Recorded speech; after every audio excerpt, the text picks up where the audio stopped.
Sports. We are Black Hawk. We are country.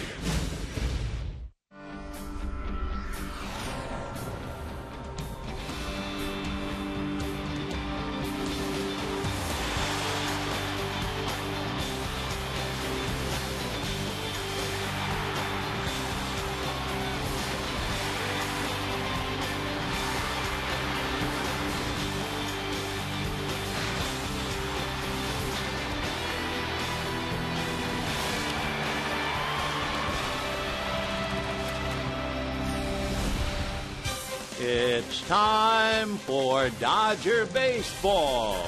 Live from Dodger Stadium, Prime Ticket presents the Dodgers as they take on the Arizona Diamondbacks.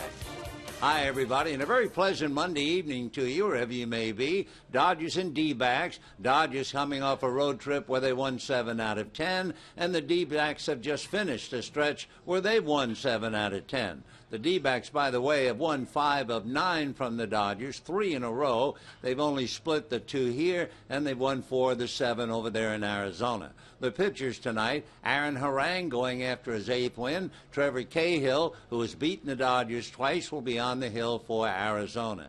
The D-backs are trying to crowd back in. The Giants and the Dodgers tied for first. Arizona 4.5 back, so it's another big series. We'll get to it. We'll have it all coming up and a lot more right after this.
Hangar 1, made in California in an actual aircraft hangar.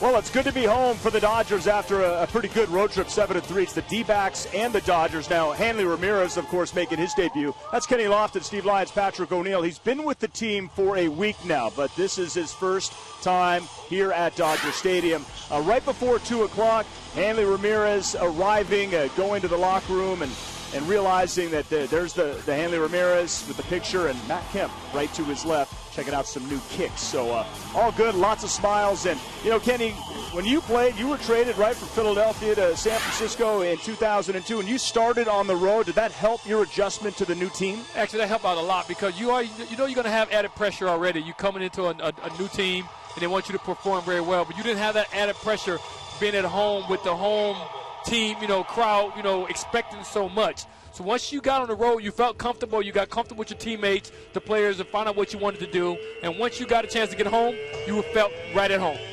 This guy's a stud. He's 28 years old now. He's not like a 23-year-old rookie. This guy was the best player in baseball 2 seasons ago, and he's trying to get back to that. Let him answer that question. See if he overswings in his first at-bat. His very first at-bat with the Dodgers, he hit a ball off the center field wall. So I think he's feeling pretty darn good about himself. All right, well, so that impact that he made on the road was certainly significant for the Dodgers. Hopefully that can continue here at home for Hanley.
Next car at CarMax and by Dodge.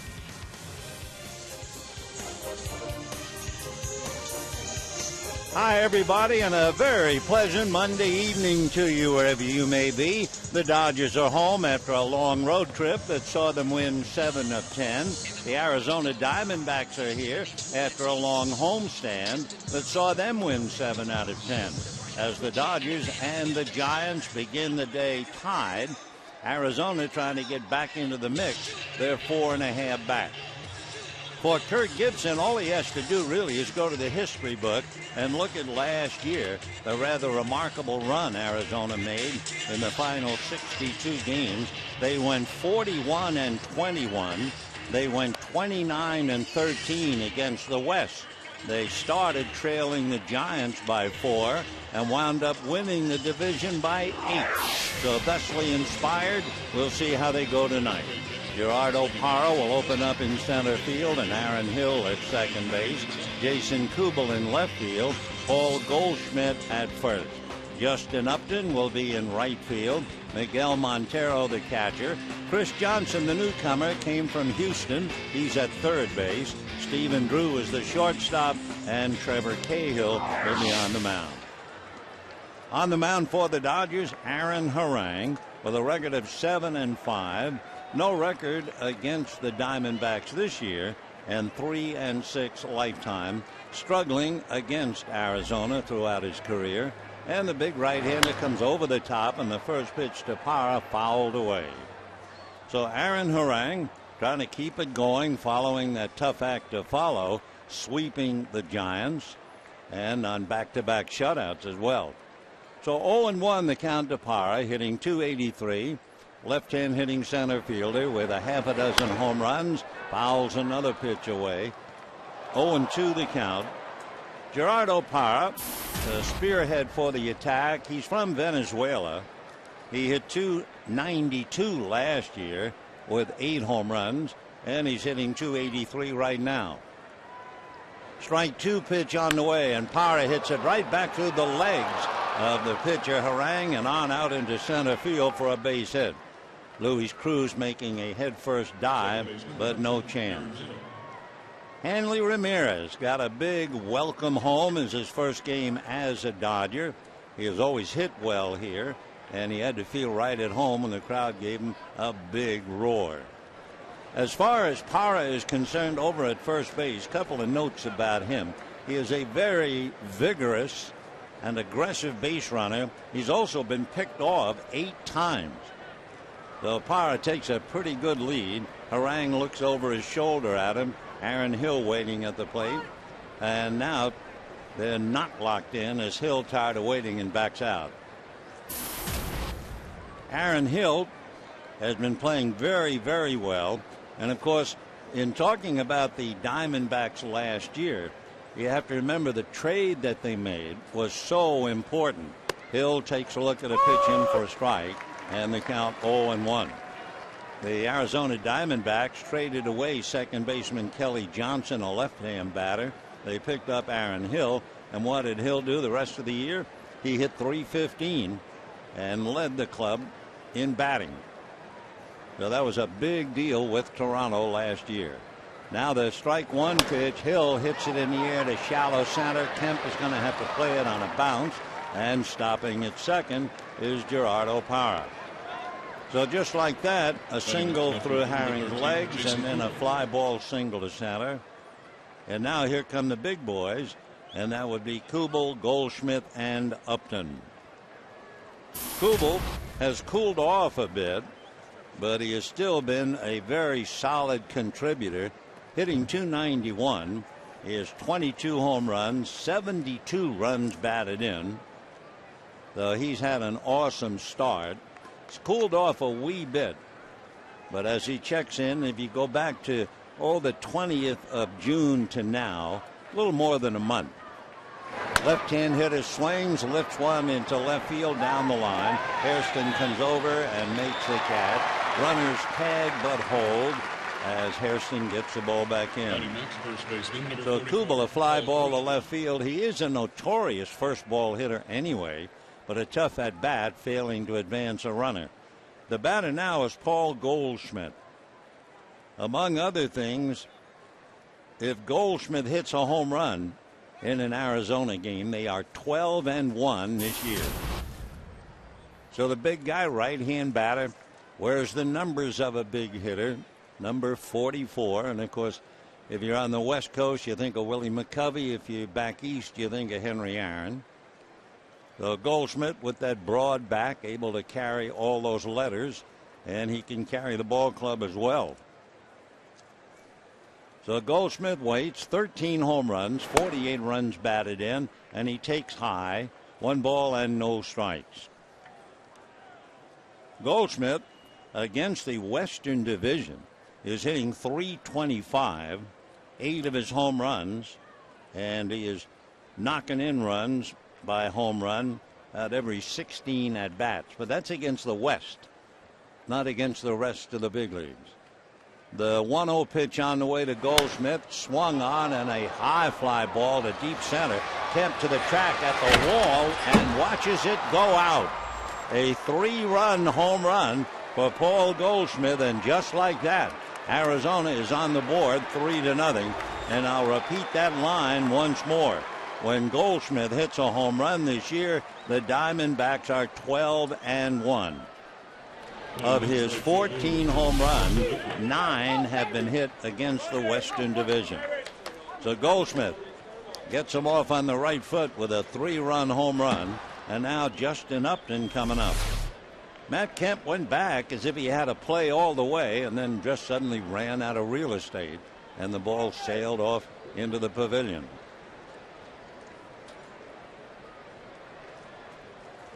Three to nothing in favor of Arizona. Justin Upton swings, and he hits a long fly ball. This one's playable, and it'll be caught by Kemp one step on the warning track in center field. So 2 out, 3-0 in favor of the D-backs, and the batter now is Miguel Montero. Montero, the most productive catcher certainly in the National League, hitting .282. He has 11 home runs, 58 runs batted in. You look at the other fine catches and you realize Carlos Ruiz has 54, and the first pitch is strike. Brian McCann 53, Buster Posey 50, A.J. Przinsky 50, and Miguel Montero 58. So Miggy, as they call him, left-hand hitter waiting. Harang into the windup and delivers. It swung on and missed, and the count 0-2. So Harang gave up a single between his legs to Parra, then a fly ball single to Hill, and then a 1-out 3-run home run by Goldschmidt. 3-0 Arizona. Here's the strike 2 pitch on the way, and that's taken off the plate, ball 1. Arizona has beaten the Dodgers 5 out of 9. They've also beaten them 3 straight. And for Kirk Gibson, give you what kind of a club. They're 500 for the 16th time this year. They have the same number of wins as losses, 16 times. The pitch of the plate is high, 2-2. So Kirk's club comes in here 51-51, 4.5 back. 2 balls and 2 strikes they count to Montero, who fouls it away upstairs to the left. Montero, heart and soul, does such a great job day in and day out. He was an all-star last year. He's from Venezuela and a workhorse. Does very, very well against right-handers, not against lefties.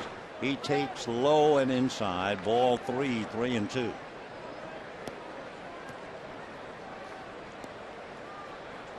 So Montero, the grinding like Yadier Molina, 85 times he's put on the gear this year, and he takes low, ball 4.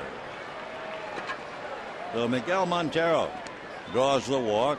Diamondbacks leading 3-0. And the newest member of the club, Chris Johnson, coming up. Chris Johnson out of Florida. You may remember his dad, Ron Johnson, who is now the Red Sox first base coach.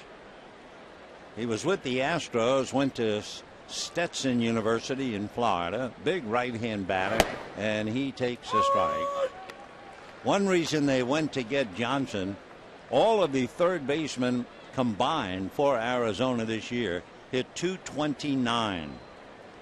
So they got him. He's hitting .279. And the pitch is swung on. That slice to right field. Coming over now is Ethier to put it away.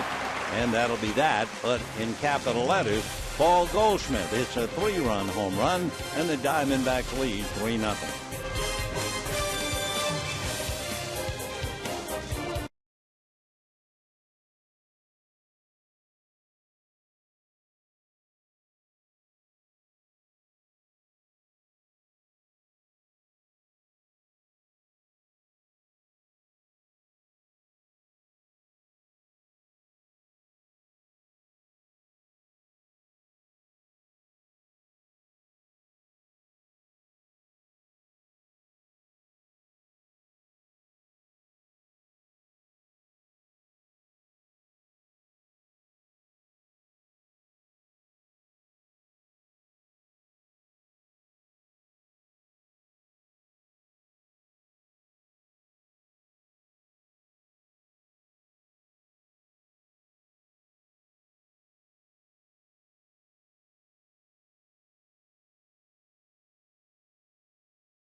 back-to-back shutouts in San Francisco, then come back to the friendly feeling of home, and they are immediately jolted by a 3-run first inning for Arizona.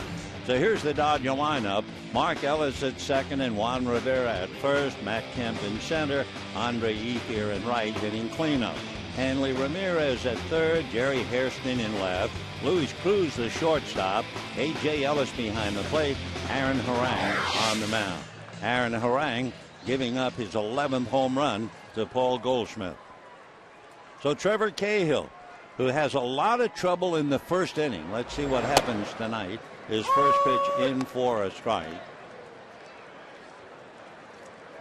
Cahill, once he gets out of the first inning, if he is not crushed, he does pretty well. Here's the strike one pitch. That's a little low, 1-1. Trevor, out of San Diego, went to Vista High School down there, originally signed by the Oakland A's. Here's the 1-1 pitch, and that's a little high ball, too, 2-1. Trevor Cahill working on Mark Ellis, hitting .262. Had a fine series against the Giants. And the next pitch is high and inside for ball 3, 3-1 to count. Interesting to look at the first inning, whatever it is with Trevor Cahill, and it's always on the road. It doesn't happen at home, but on the road, first inning has been a killer. 3-1 pitch is in there. For instance, first inning on the road, his ERA is 8. Then the second inning, it's under 2. So we'll see what happens. 3-2 to Mark Ellis, who swings and fouls it back. So Mark trying to get the Dodgers started. Dodgers trying to win their 30th game at home. Arizona, by the way, has already won 30. The big difference is Arizona's failure on the road. Ellis fouls another pitch away, so Mark is still there, 3-2. For Don Mattingly, his club is break even on the road. For the Diamondbacks, they're 6 under on the road. Now the 3-2 pitch on the way is a fastball off the plate, ball 4. And so it is a beginning for the Dodgers. So Trevor Cahill gives up the walk, and that will bring up Juan Rivera. And looking at Cahill, he fights it. He's walked 50, and he has struck out 91. And Rivera hitting .257, hit .258 on the road, and for the second time as a Dodger, hitting in the number 2 slot. So Cahill leading 3-0 in the first inning. Trevor delivers, and he's low and inside, ball 1. Cahill might very well be the poster boy for a common complaint of pitchers. They always seem to have trouble on the road getting accustomed to the mound. The next pitch in for a strike, and the count 1-1. So Cahill opened up by giving up the walk. He was acquired by the D-backs last year from Oakland. They figure they can build on his shoulders. Once upon a time, he was a shortstop. The 1-1 pitch on the way. Hard ground ball into left field. Base hit. And here comes the first inning again for Trevor Cahill. First and second, nobody out. And Kemp, Ethier, and Ramirez coming up in that order. Center fielder number 27, Matt Kemp. You wonder after a while if it doesn't become a psychological problem. He goes down to the bullpen to warm up, and then he looks ahead. And, well, I hope tonight's different. I hope I get through the first inning. And boom, a walk, a single, and the tying run is a home run hitter, Matt Kemp. Hitting .344, 15 home runs, 38 runs batted in. If you are thinking home run, and I'm sure you are, Cahill has given up a dozen. Trevor ready, right-hander delivers and works a strike, and they count 0-1. In looking at the Dodgers, and for instance Kemp is 1 for 2 in the past, so not much to learn there. Jerry Hairston has a home run against him. A.J. Ellis has a home run against him, and so does Bobby Abreu. 2 on, nobody out. Strike 1 pitch. Matt fouls it away off to the left. 0-2 the count to Matt. The D-backs with Goldschmidt and Hill, Drew and Johnson, Kubel, Parra, and Upton in the outfield. Miguel Montero trying to nurse his man through, and of course Goldschmidt certainly got him off on the right foot with that 3-run home run. So Kemp waiting 0-2. Here's the next one, swung on and missed, and down he goes. So Matt strikes out, 1 away, and the batter will be Andre Ethier. Right fielder, number 16, Andre. So Kemp goes down, and now we'll see about Andre Ethier. Trevor Cahill basically a two-seam fastball. He also throws a knuckle curveball. He has a slider and a changeup as well. Since this is the Olympic time, it should be pointed out that in August of 2008, Trevor was a member of Team USA in the Beijing Olympics. All right, 1 away. Andre Ethier checks in. Ethier hitting .250 against him, 1 for 4. Cahill set at the belt. Right hand his first pitch on the inside corner at the knees for a strike. 0-1 to Andre, batting .293, 11 home runs, 61 runs batted in, and has had a great career just chewing up the D-backs. Meanwhile, Hanley Ramirez waits for his first at-bat at Dodger Stadium. Strike one pitch on the way. Ethier holds up, and the pitch is up and in. 1 ball and 1 strike to Andre. 1 out, bottom of the first inning. D-backs on a 3-run home run by Paul Goldschmidt lead the Dodgers 3-0. The Giants will be playing the New York Mets in a little while. Now the 1-1 pitch on the way, and that's taken off the plate. Ball 2, 2-1. A beautiful evening at Dodger Stadium. The temperature is a lovely 72 degrees. This is one of those nights where you gaze out across the hills to the mountains etched up against the powder blue sky out there in center. A golden time indeed. And the 2-1 pitch to Andre Ethier is pulled foul outside of first and down the line, and the count 2-2. A golden time for the Golden State and for the Golden Boy, Paul Goldschmidt at first base. So 2-2 the count. Goldie hitting that big home run with 2 men aboard.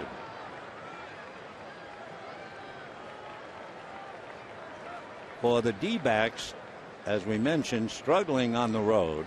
Here's the 2-2 pitch to Andre, and that's taken inside, ball 3. The last 15 games that Kirk Gibson has taken his club on the road, their record is 4-11, and they scored 1 run or less in 8 of those games. Stephen Drew is back, so he's at shortstop, and that should help. 3-2, runners hold, and Ethier ground ball to Drew. He goes to the bag for 1 and gets it over to Goldschmidt for the double play. So no trouble in the first inning, just a scare, but Trevor has survived, and it's 3-0 Arizona.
Nothing lead as we go to the second inning. 3 runs, 3 hits for the D-backs. No runs, 1 hit for the Dodgers. Aaron Harang ruffled on that home run by Paul Goldschmidt. Now it will be Stephen Drew, then the pitcher Trevor Cahill. Aaron ready and deals high, ball 1. Interesting, when Gerardo Parra opened up the game with a single, that was on a no-ball 2-strike count. Aaron Hill followed with a single on a no-ball 1-strike count. The 1-0 pitch fouled away. And then Paul Goldschmidt, when he was out in front, 1 ball and no strikes, Paul hit the 3-run home run. So we'll see about Harang now here in the second inning. Drew, Cahill, and Parra. Stephen Drew, left-hand batter, takes a look at a breaking ball low. Drew has only been in 23 games. He was severely injured, so he's really just trying to catch up. The younger brother of J.D. Drew. And the 2-1 pitch to Stephen is swung on, stroke to center. Kemp comes up and makes the catch. Seemed like he tripped a little bit. I don't know if there's a loose grass, but he looked back immediately after catching the ball. And there's a sizable divot. That's what he tripped, yeah. So a line drive out to center, 1 away, and the batter will be Trevor Cahill. Cahill batting 122, right-hand batter, looks at a strike, and the count 0-1. Cahill has to be reckoned with. He has 5 hits. 5 hits and a run batted in, takes off the plate. Remember, we told you before he became a pitcher, Cahill was a shortstop. The 1-1 pitch on the way to Trevor, swung on and missed, 1-2. For Trevor, he had thrown only 19 innings before 2006. He takes low, 2-2.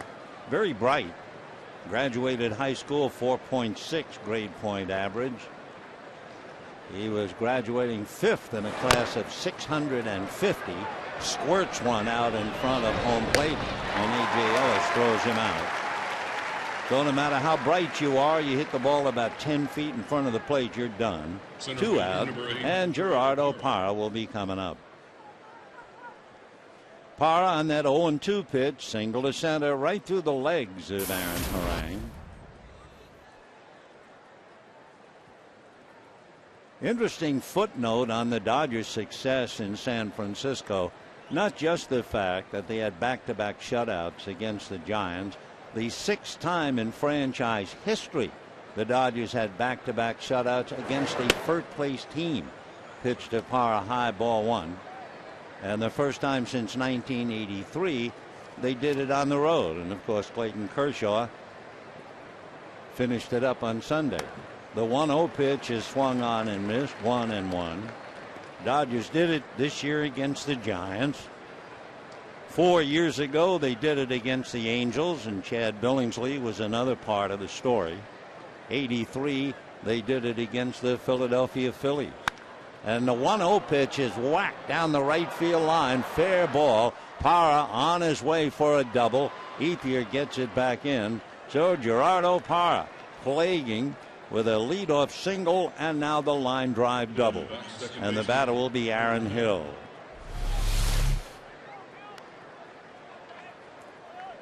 So Parra 2 for 2 as he rips one down into the corner. Parra was hitting only .222. He was 2 for 9 in the past. So all of a sudden 4 for 11, and his average has really ballooned. So here comes Aaron Hill. He singled on an 0-1 pitch. Fly ball into center field. Right-hand batter hitting .304. And the fastball away, ball 1, 1-0.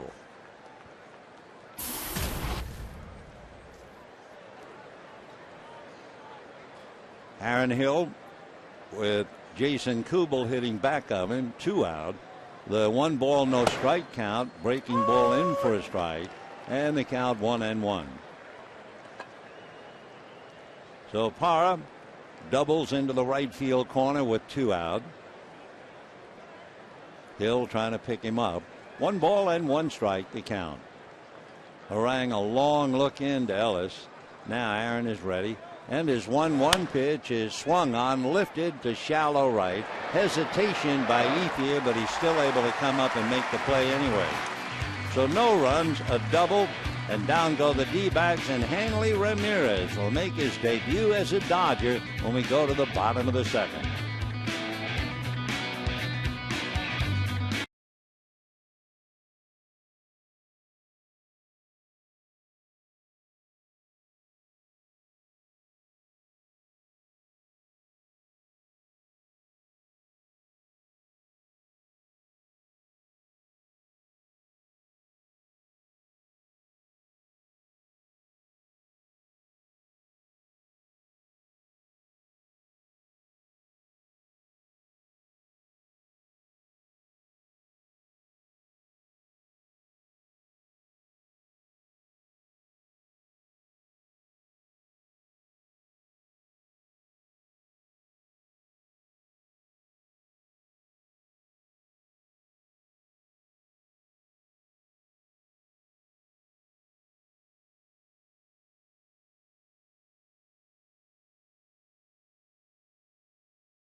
Arizona leading the Dodgers 3-0, bottom of the second inning, and Hanley Ramirez will lead it off, followed by Jerry Hairston and then Luis Cruz.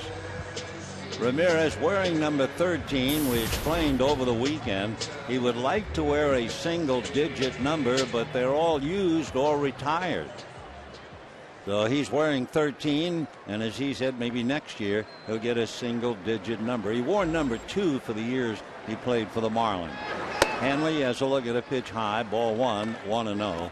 Interesting, there are 2 pitchers who've been victimized by Hanley, where he's had 5 home runs against. Tim Redding, and the other one is Aaron Harang, who is now his teammate. Here's the 1-0 pitch on the way, swung on and fouled off, and the count 1-1. Ramirez with 15 home runs, 55 runs batted in, hitting .251. Over the years, he has worn out pitchers like Chan Ho Park, Andy Pettit, Derek Lowe, Greg Maddux, and Wandy Rodriguez. The 2 pitchers who have done very well against him, Johan Santana and Barry Zito. 1 ball and 1 strike. Ramirez swings, fouls it back, 1-2. Hanley, among other things, Rookie of the Year in 2006. He was the batting champion when he hit .342 in 2009. Hanley is married to Albert Pujols' cousin. Now the 1-2 pitch on the way, slider away, and Ramirez, trying to check his swing, is called out, and he loses his bat at the same time. So a half swing and a full loose throw as far as the bat is concerned. 1 away. So that is strikeout number 2 for Trevor Cahill. So you talk about not breaking your wrist, but you can't hold on to the bat either. So a tough debut for Hanley, and with 1 away, the batter is Jerry Hairston. Hairston with a home run in the past against Trevor Cahill. The right-hander's first pitch at the knees for a strike, and the count 0-1. So Trevor Cahill trying to slow down the Dodgers after that great weekend in San Francisco. The next pitch to Hairston off the plate. That evens it up, 1 ball and 1 strike. Right-hand hitters and left-hand hitters are hitting the same batting average against Cahill, 254. His 1-1 pitch on the way. Hairston checks and it's inside. Ball 2, 2-1. Cahill working from the first base side of the rubber. He's a good size, typical big league pitcher, 6'3". Fastball speared by Cahill. He underhands to Goldschmidt in time for the second out. So with the reflexes of an infielder, which he was, Cahill makes a good play. And the batter now is Luis Cruz, the shortstop, who has been such a wonderful surprise. Luis Cruz coming up with a 12-game hitting streak.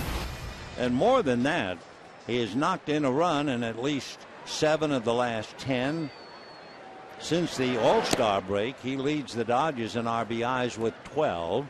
And he takes low ball 1-0.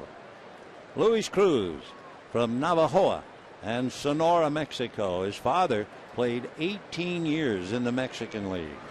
The 1-0 pitch pulled hard to third, knocked down at third, recovered by Johnson. A throw on a bounce to Goldschmidt in time for the out. So they get Cruz, but he hit the ball hard, and down go the Dodgers. So at the end of 2, D-backs 3, Dodgers nothing.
Three 0 singles by Parra and Hill, and a 1-out 3-run home run by Paul Goldschmidt. Now in the third inning, Jason Kubel, then Goldschmidt, and Upton, the heart of the D-back lineup. Kubel just 1 RBI behind Carlos Beltran. Jason with 72. Left-hand batter waiting, and Jason takes a look at ball 1. A couple of years ago, Kubel hit for the cycle, and he did it the hard way. He did it against the Angels. The 1-0 pitch is taken high, ball 2. Kubel, in his last at-bat, he had the single, the double, and the triple, and in his last at-bat, he hit a grand slam home run to win the game. The 2-0 pitch swung on, whacked into right field and down the line. Ethier over to scoop it. Kubel will hold on with a long single. So for Aaron Harang, he is struggling now. He's allowed 5 hits in 2 innings plus. And now the big man coming up, Paul Goldschmidt, and he got a fastball up out over the plate, and he hit it over the center field wall. Kind of a surprise to Kemp, who kept going back as if he had a play. So Kubel is single to right, and here is Goldschmidt wearing out the West. And the first pitch to him is high, ball 1, 1-0. Goldschmidt, another of the young, highly talented players who figures to have a wonderful career. He's 24 as he stands at the plate. He'll be 25 middle of September. The 1-0 pitch on the way, and that's swung on, and it's hit over the head of Cruz into left field for a base hit. So Harang is in some trouble again. He's already now allowed a half a dozen hits in 2 innings plus, down 3-0. So Goldschmidt, his second hit, and now Justin Upton at a meeting at the mound. Justin Upton is one of those superbly gifted young ball players, but he carries the burden of great expectancy. I mean, the scouts have him being a wonderkind. Well, last year he had 31 home runs, hit .289. This year he has 8 home runs, 43 runs batted in. And with only 1 home run in his last 29, they were booing him a bit over in Phoenix. So Upton with 2 on and nobody out. Harang checks, ready, and delivers, and there's a drive to center. Kemp going back, reaches up, makes the catch. The runners had committed, so they have to return. The Kubel goes back to second, Goldschmidt to first. Upton does what he does a lot, first ball swinging, and you have 1 out in the 3rd inning. And the batter will be Miguel Montero. Montero drew a walk in the 1st inning, and for Montero, that's part of his trademark, the fact that he will get deep in the count. He walks a lot, and he's up there with 2 on, 1 out, 3-0 Arizona. Harang at the bell, looks back at second, works his hitter high and away, ball 1. So Aaron gave up 2 singles and a home run in the 1st inning. He gave up a 2-out double in the 2nd, and he's given up back-to-back singles with 1 out here in the 3rd. 1 ball and no strikes. Montero with 58 runs batted in, and fouls it back to the screen. 1-1 the count. Montero last year was completely shut down by left-handers. This year, so far so good, holding his own. He's averaging an RBI about every 5 at-bats, so he's tough. The 1-1 pitch is on the inside corner. Miguel can't believe it. He's going to walk off a little anger. So Montero from Caracas in Venezuela. He's muttering to the plate umpire, Manny Gonzalez. Manny Gonzalez is from Venezuela. I thought so. Here's the 1-2 pitch coming up. And it's swung on, little fly ball, shallow right center, a trio of dodgers. It's going to drop, and the bases will be loaded. Mark Ellis couldn't get there. Matt Kemp couldn't get there. Andre Ethier couldn't get there. It landed amongst them for a fly ball single. Chris Johnson. So that's the 3rd hit in the inning. Bases loaded with 1 out. 3 runs and 7 hits. Kemp tried to get a force on Goldschmidt, but he was in there. The lights have not taken complete effect, and the powder blue sky has some white clouds skittering across, so they might have just not getting a jump on that ball. The first pitch now to Chris Johnson, foul back, and the count 0-1. Johnson hitting .278, 8 home runs, 41 runs batted in. He comes up with Kubel at 3rd, Goldschmidt at 2nd, Montero at 1st, and 1 out. So Harang in serious trouble here. And the strike 1 pitch, a ground ball down to Mark Ellis. The shovel for 1. Cruz to first for the double play. So the Dodgers come up with a necessary play, and it's a double play to bail him out. And at the end of 2.5 innings, 3-0 Arizona.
Forward to Miller time later in tonight's game. Brought to you by Miller Lite. D-backs lead the Dodgers 3-0 at sunset time here in Southern California. For the Dodgers, they will have A.J. Ellis, Aaron Harang, and then Mark Ellis against Trevor Cahill. For A.J. Ellis, he's had a great deal of success against Trevor Cahill. They're waiting for Miguel Montero, who had gotten that pop fly single, and Montero not quite ready yet to get all the gear on. So we have time to tell you that A.J. Ellis, going up against Trevor Cahill, is 4 for 5 against the right-hander, including a home run. So timeout for the moment as we wait for Montero to get ready. Trevor Cahill, we talked about his troubles in the first inning, but after that, from the third inning on, his ERA is 3. So he can be difficult, especially leading 3-0. He comes into this game 8-9. And what a difference home and road. At home, his earned run average is just about 5. On the road, his earned run average is less than 3. And where the opposition is hitting just under 300 against him at home, the opposition is hitting only 210 against him on the road. So he's at Jekyll and Hyde for sure. And now here's Ellis, then Harang, and then Mark Ellis. Cahill ready, works way off the plate, ball 1, 1-0. A.J. hitting .279, 8 home runs, 29 runs batted in. For the second time this year, he walked 4 times in a game. The 1-0 pitch taken for a strike. A.J. walked 4 against the Giants, and back in June he walked 4, June the 11th. So the 1-1 pitch on the way is high, 2-1 the count. The sky back of right field turning pink now as it reaches out to get the last rays from the setting sun. Beautiful sight. 2-1 the count. Cahill ready, back with a pitch swung on and missed. 2-2 the count. 3-0 in favor of Arizona. If you weren't with us, Parra single to center, Hill a fly ball single to center, and with 1 out, Paul Goldschmidt a home run. 2-2 the count. Goldschmidt waiting in his first base position, and the pitch away, ball 3 to A.J. Ellis. Ellis with Harang hitting back of him. A.J. has walked 49 times. And the 3-2 pitch swung on and fouled off. By the way, they're well underway up north. The Giants and the Mets. No score. Bottom of the third.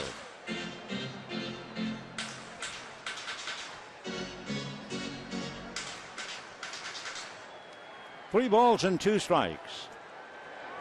Cahill turns, ready, and Trevor's 3-2 pitch. A little roller up along third. Johnson can't make the play. So Chris Johnson trying to charge, make their bare hand pick and throw, and could do neither. And A.J. safely aboard. We'll see how they rule it. Probably goes a base hit. He barehanded it, but then it slipped right out of his grasp. And it will go as a base hit.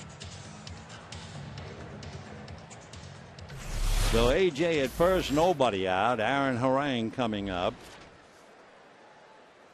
Aaron Harang with the bat has 2 hits, and he has struck out more than half the time. He does have 3 sacrifices, and that's what they're going to do, and he drops it down.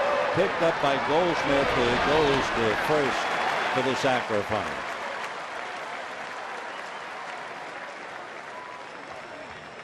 So Mattingly puts the bunt on to move a runner along, and we have 1 away, and Mark Ellis coming up. You know, tomorrow at 7:10, that's Kirk Gibson bobblehead night, presented by San Manuel Indian Bingo and Casino. Fans with the first 50,000 tickets will receive a mini fist-pumping Gibson. For tickets, visit Dodgers.com/promotion. Oh, what a player. What an inspiration. So here's Mark Ellis now trying to pick up A.J. Ellis. Mark swings, doesn't get it, and the count 0-1. 1 out, bottom of the third. D-backs lead 3-0.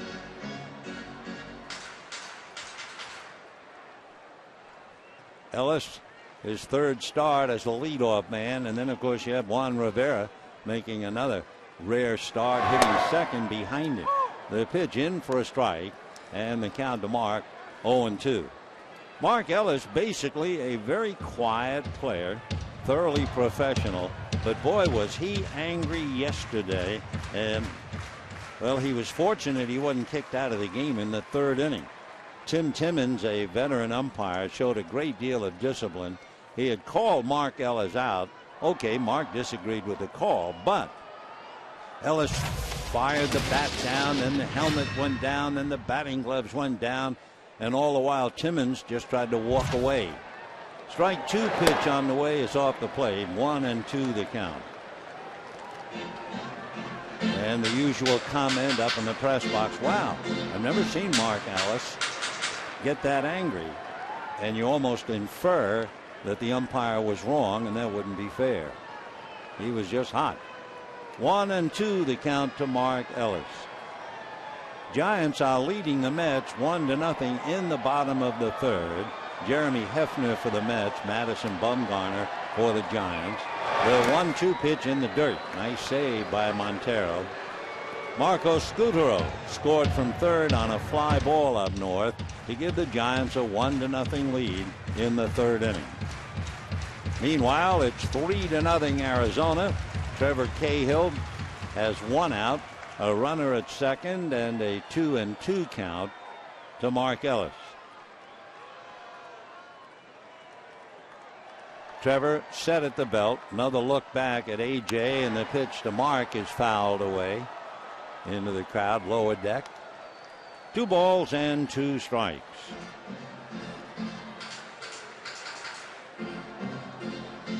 Juan Rivera hitting in the number 2 slot on deck.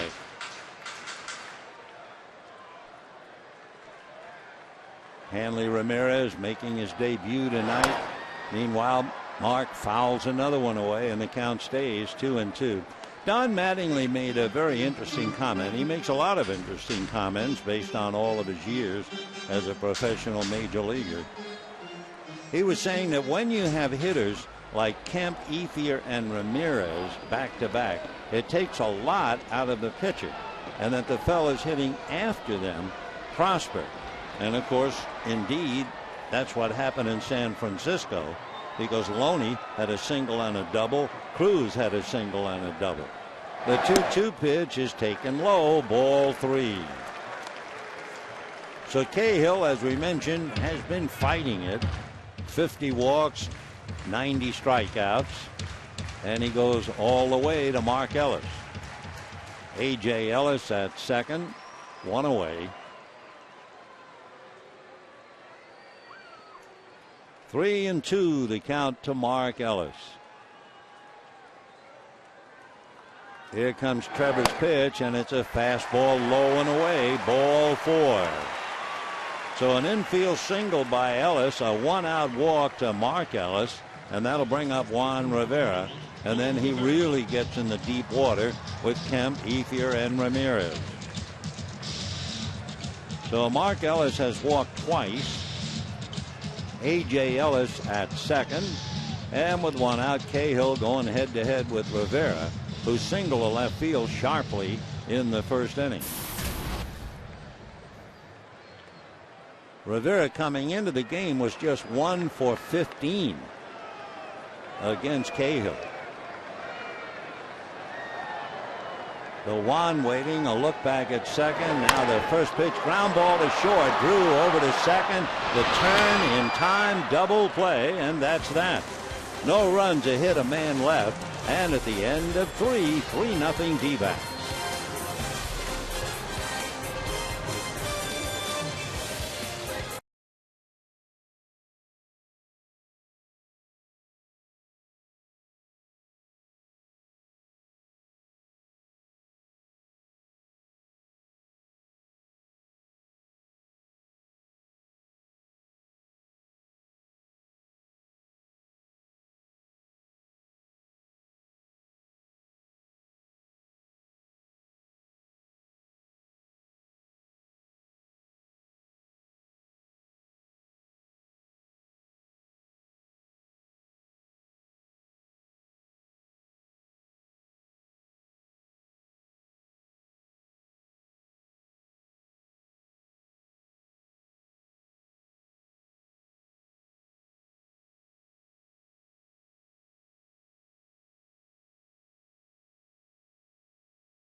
In the first inning, Parra and Hill singled, Goldschmidt homered, and then Hanley Ramirez making his debut, leading off the second on a checked swing for strike 3. He also lost the bat, so it was not much to talk about for Hanley in his debut.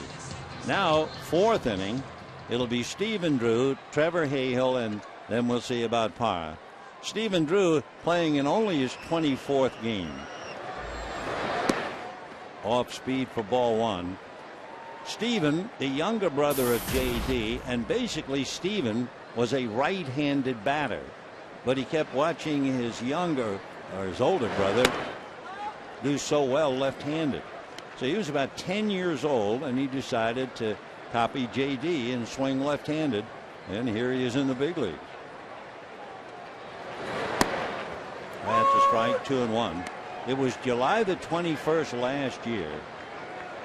Stephen severely fractured his right ankle. Those who saw it said it was a grotesque injury. The 2-1 pitch is a strike. He was sliding into home plate. His cleats caught in the ground.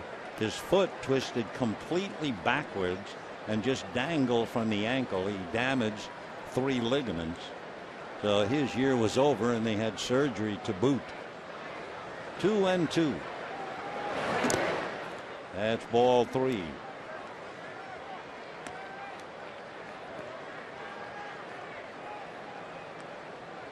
Trevor Cahill waiting on deck, and then Gerardo Parra.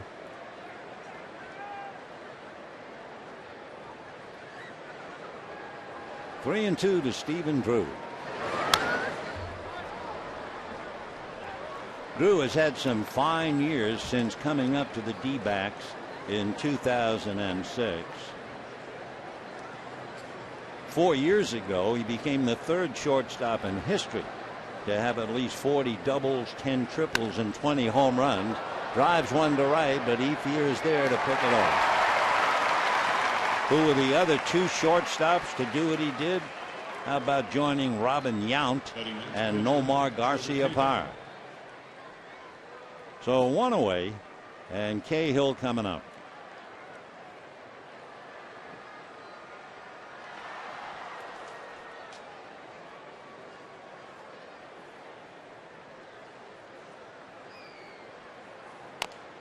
Little roller, almost a duplicate, and by the time Harang picks it up, he still has time to get Cahill slowly running to first.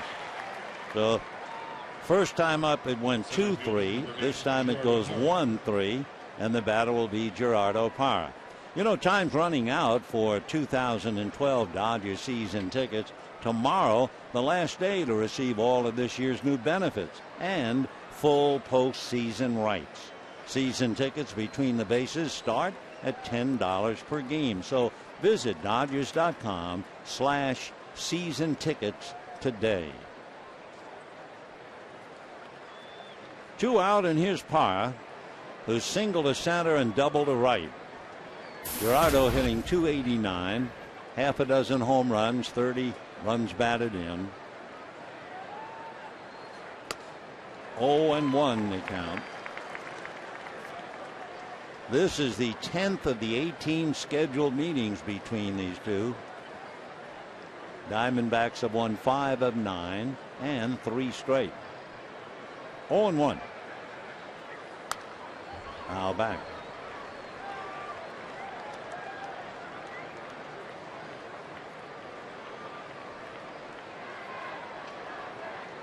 Aaron Hill following Parra in the lineup.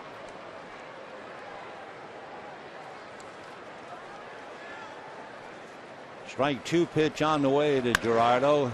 Ground ball to the right side. That's Mark Ellis. And it turns out to be an easy inning, which is just what Harang needed. And at the end of 3.5 innings, 3-0 Arizona.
All-American Jack Combo at Jack in the Box for only $4.99 plus tax at participating stores. By San Manuel Indian Bingo and Casino, your place for summer excitement. by 76 Gas. We're on the driver's side. And by Time Warner Cable. Bottom of the fourth inning, 3-0 in favor of Arizona. A 3-run home run by Paul Goldschmidt in the first inning set the tone up to here. Trevor Cahill, by the way, is setting the tone. He'll be facing Matt Kemp, Andre Ethier, and then Hanley Ramirez. And going up against knuckle curves, two-seamers, etc., there have been 7 ground ball outs for the Dodgers, 7 of their 9 outs.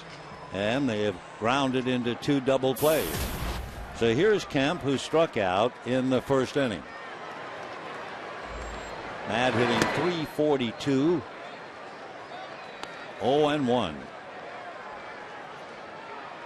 Cahill, we said, among other things, a two-seam fastball, but he also has a knuckle curve, plus a slider and a changeup.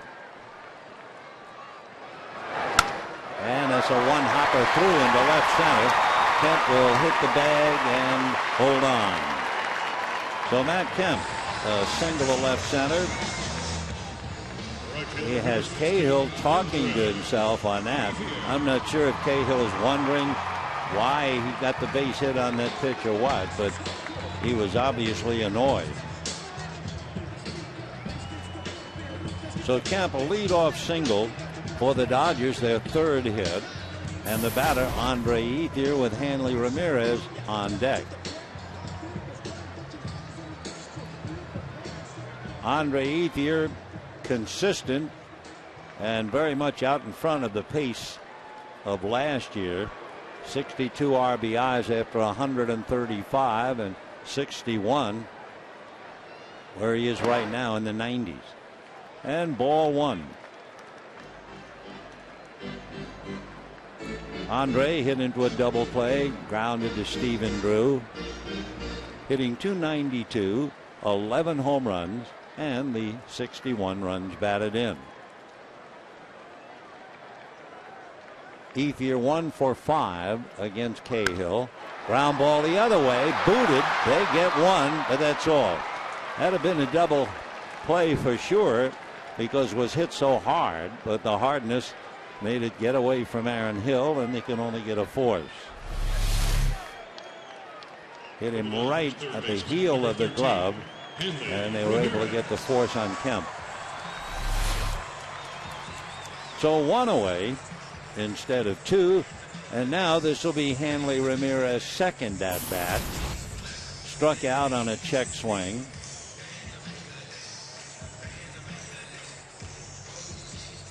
Three runs, 7 hits for the D-backs. No runs, 3 hits for the Dodgers.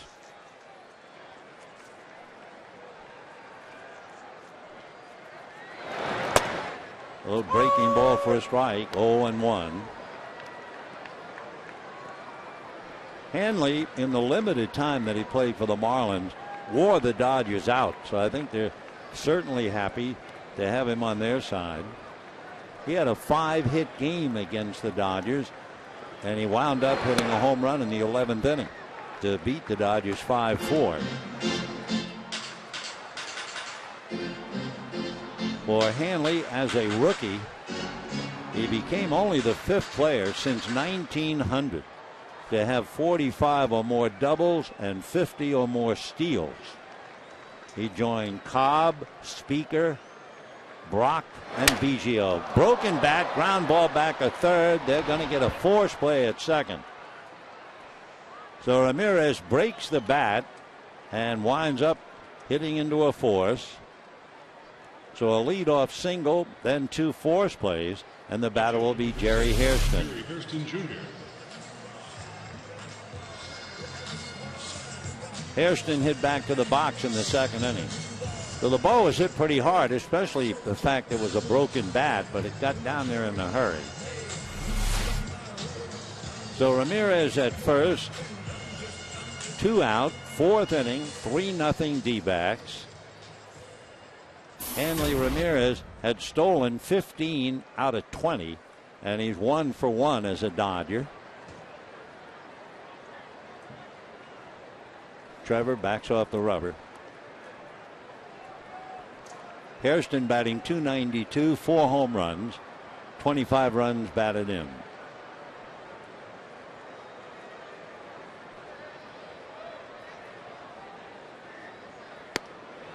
As sinker, the two-seamer missed. Ball 1. Hairston hitting behind Ramirez and in front of Cruz.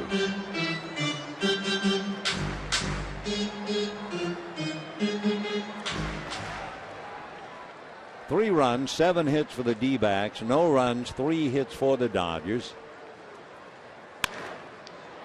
Fouled. 1-1. Tim Wallach looking for a child. Some youngster. There he is. Well, in spirit. And he has a youngster on his lap, so okay. 1 ball and 1 strike.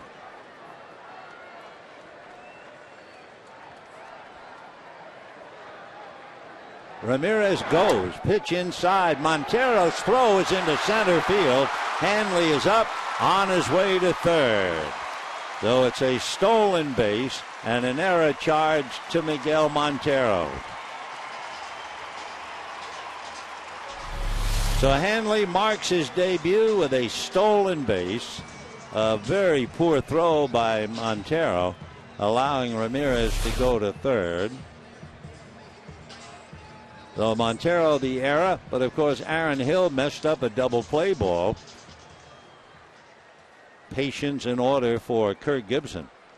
So Hairston now with 2 out and a 2-1 count.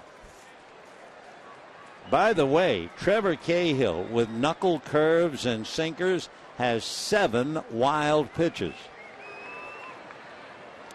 Whoa, a good fake by Montero. Great fake. 3-1. Miggy was all set to make believe he's going to go to the backstop and then take a look.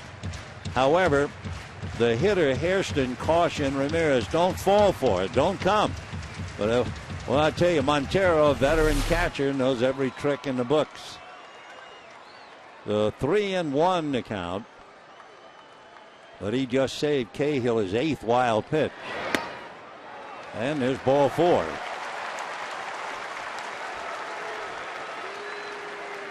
So for Cahill, what might have been, the inning should be over. It's not. And with runners at first and third, Luis Cruz coming up. Jerry Hairston does not do a lot of running. He has 1 stolen base.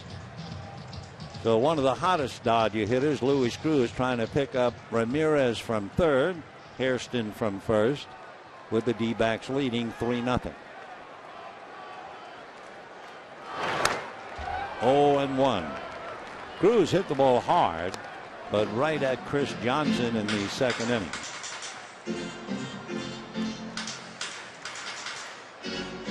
When Don Mattingly was talking about Cruz, everybody felt that he was a pretty good hitter. They saw him do that in spring training. And then Don talked about the way he plays shortstop.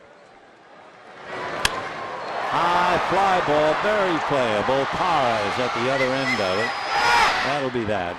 To conclude the thought, Mattingly said he is not an Ozzie Smith, but if he gets the glove on the ball, he's got you. And it's still 3-0 in favor of Arizona.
course, Paul McCartney singing at the opening of the Olympics.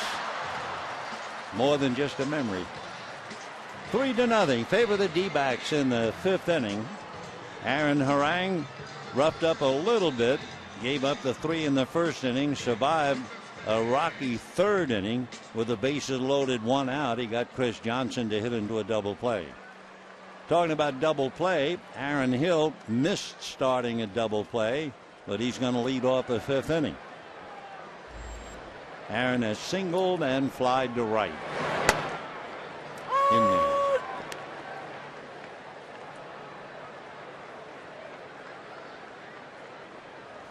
Hill, by getting his base hit first time up, has hit safely in 19 of his last 20. 1 ball and 1 strike.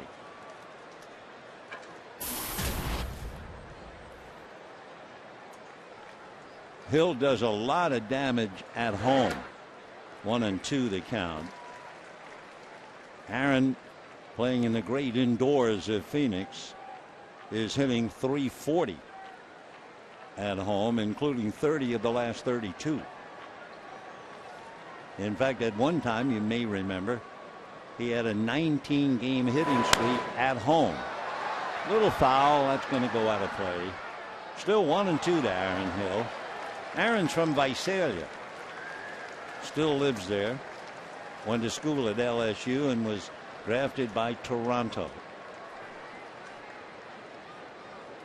He has 16 infield hits, so he runs pretty well.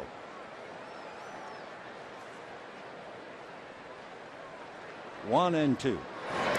Bounce that thing, staggering A.J. Ellis. 2-2. By the way, the Mets have just scored twice in the 4th inning. Ronnie Cedeno doubled in 2. That's Jeremy Hefner and Madison Bumgarner. 2-1 Mets, top of the 4th. 2-2 to Aaron Hill. Ball 3. Hill, as a youngster growing up in Visalia, spent a lot of time watching the Visalia Oaks baseball team.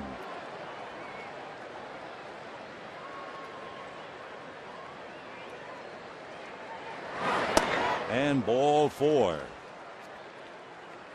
So the leadoff walk will bring up Jason Kubel.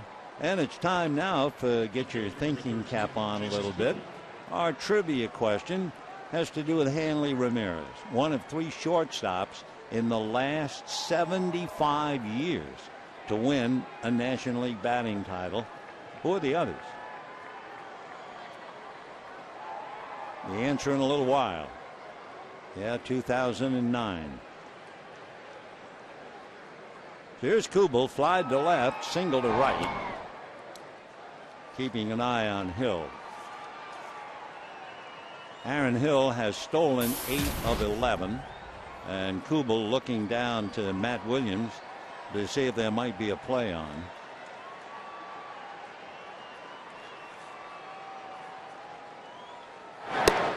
And ball 1. Kubel has certainly given Arizona a big lift. He's got a lot of sock, 22 home runs. So if the count goes to 3-0, chances are he'd be swinging. Kirk has given him the green light 7 times, 3-0. That's fouled away. Jason Kubel is 5'11", 205-pounder, and wears number 13 like Hanley Ramirez.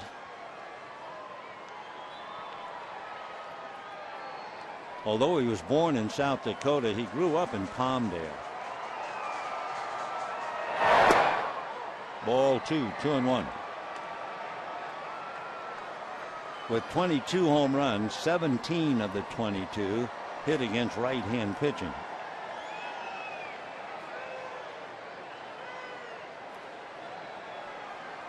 Very much of a fly ball hitter. 2-1. And ball 3. So Harang who's already given up 7 hits, now has given up a walk and fallen behind to a power hitter. 3 balls and 1 strike.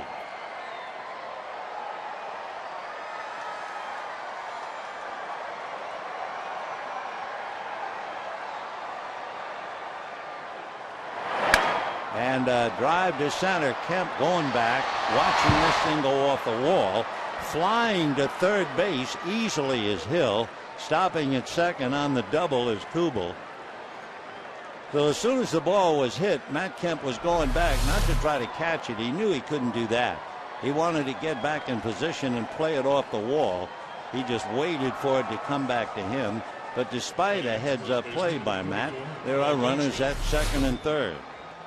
And I'll tell you one thing, where Aaron Hill was, he knew there was no chance for Matt Kemp to catch the ball, and he was flying from first to third. So now, second and third, nobody out. And the batter is Paul Goldschmidt, who's 2 for 2. Hit the 3-run home run and single to left. So Aaron's struggling now. Second and third, nobody out. The infield halfway. And big Goldschmidt at the plate.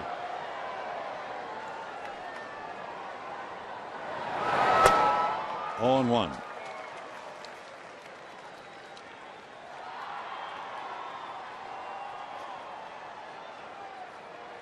Goldschmidt, born in Delaware and lives in Scottsdale, went to Texas State University. 1-1, slider away. We told you earlier, when Goldschmidt hits a home run, the Diamondbacks are 12-1, and he homered in the first inning. Actually, the Dodgers drafted him, but he opted to go to Texas State instead. Shot off the leg, deflected, slowed down. The only play is to first, and by the time they go back to second, it is not in time. Runners had to hold. Kubel, on that ground ball, started to go to third, then realized on the throw to first that he had best get back, and he just did. Deflected off Harang's leg. That's what fooled Kubel. He had no idea where the ball was. Then he barely beats the throw back and stays on the bag, one foot or the other, and then reaches back a third time. So that goes 1-6-3. Runners hold, and the batter is Justin Upton, who doesn't hang around very often. He walked up, hit a fly ball to center. Third inning, walked up, hit a fly ball to center. So now the infield up on the right side, halfway on the left. Upton hitting .271. Strike.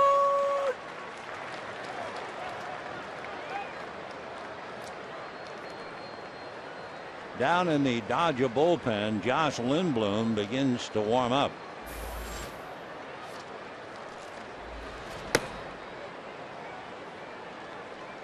No balls and 1 strike. Upton has 8 home runs, 43 runs batted in. Harang off the rubber.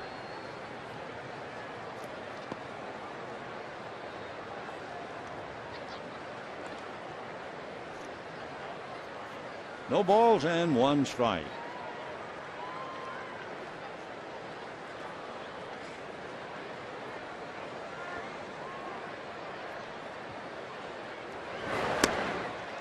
Oh, and 2. Justin Upton has struck out 82 times. Jason Kubel leads the club. He has struck out 101. So Aaron Hill at third, Kubel at second, 1 out. Remember, the D-backs left the bases loaded in the third inning when Johnson hit into a double play. Off the plate, 1 and 2. So Upton, kind of a feaster famine hitter. Last year he struck out 126 times. He has Montero hitting back on him. The year before, 152. 1-2 to Upton. 2-2.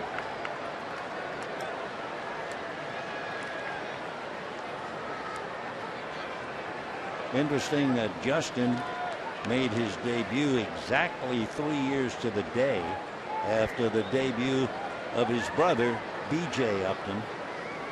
They were both 19 at the time. And ball 3.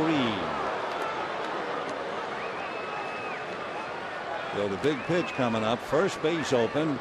Montero, the left-hand batter, on deck, with Hill and Kubel out there in scoring position. Ramirez is up, so the only one back is Cruz.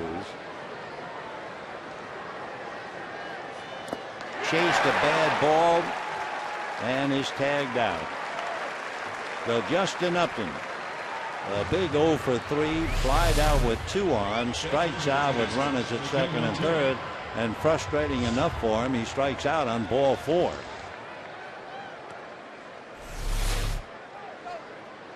A lot of heat on him in Arizona. Strikeout over here, there's just a sigh of relief. Over there, they boo. Now they will take the bat out of Montero's hands, walk him intentionally, and in a moment, Chris Johnson, who has flied to right and hit into a double play, coming up. So that was a big out to get Upton to strike out on ball 4. And Justin talking to his buddy, and he is furious at himself. That's Chris Young, who normally plays center field alongside Justin, and Chris just lending an ear as Justin letting it out. It can be a maddening game. We all dream of the home run, the great catch. None of us want to dream about the strikeout.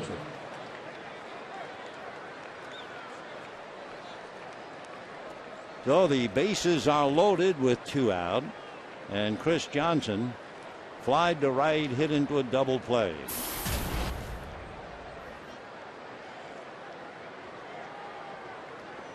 Chris Johnson has 1 grand slam.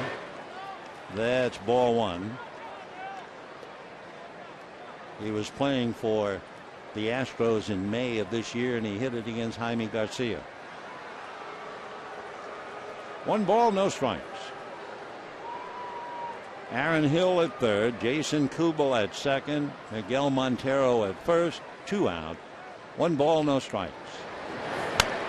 Fouled away, 1-1.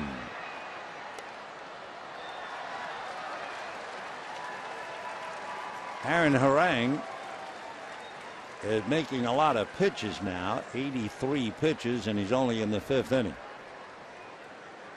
3-0 D-backs, hungry for more.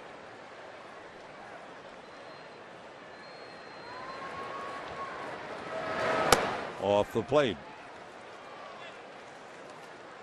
D-backs have been retired in order only once, in the 4th inning.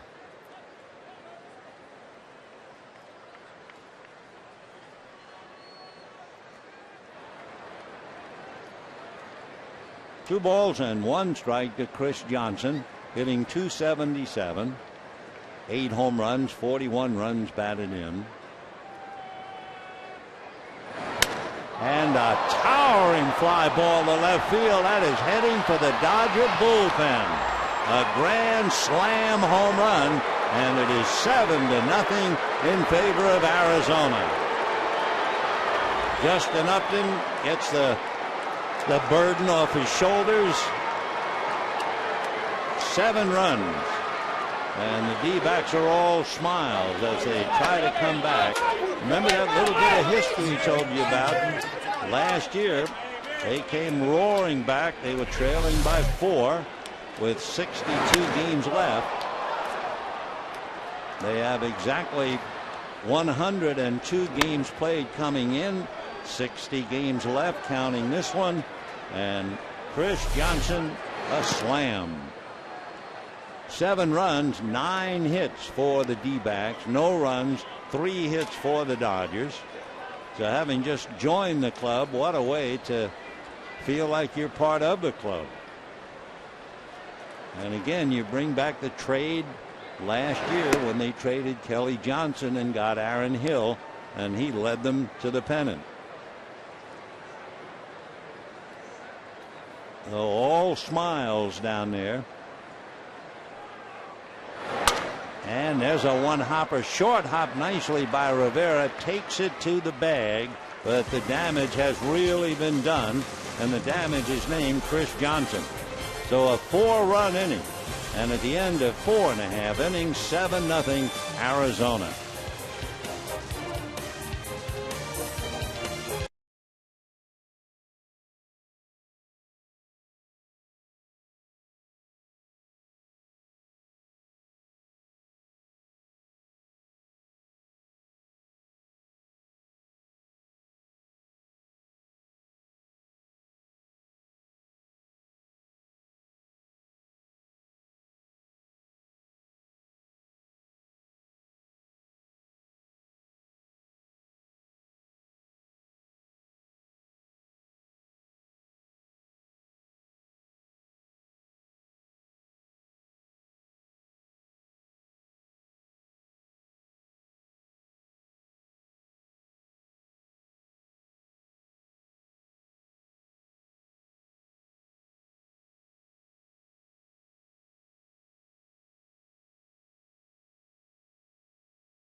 AT&T Uverse. Visit AT&T.com/free-your-TV. Rethink possible.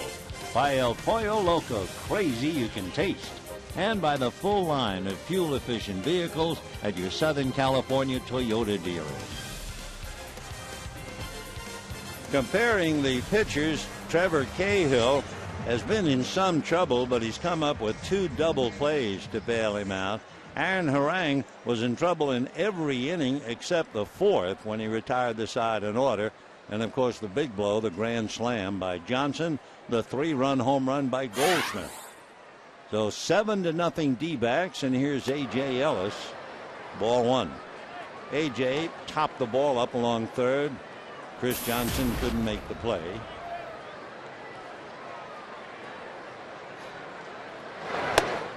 That's a strike. 1-1. Bobby Abreu, who has a home run in the past against Trevor Cahill, comes out on deck.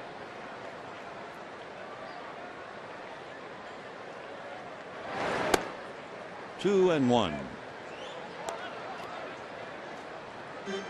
So for Aaron Harang, just one of those games.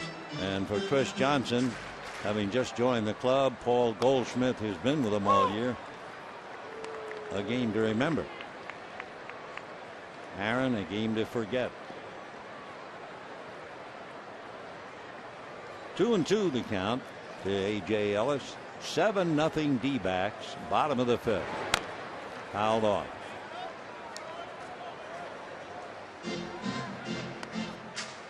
Aaron Harang had not lost a game since the 29th of June. Almost all of his games have been a pretty tidy affair, except for that game against the Mets in June. Stephen Drew to his left to play. 1 away. That day against the Mets, Dodgers lost that game 9-0. Aaron gave up 7 hits, 5 runs. So Bobby Abreu will come off the bench now and hit for Aaron. Bobby Abreu with a home run, but that's about it against Cahill. 3 for 23 against him. had a very quiet road trip.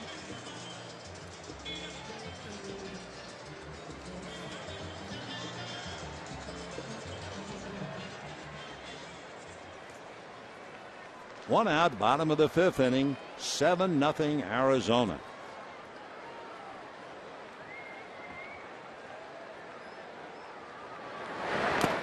Ball 1.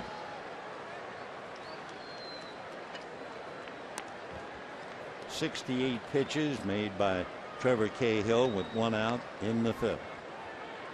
By the way, the Arizona bullpen, last 8 games, it has done very well.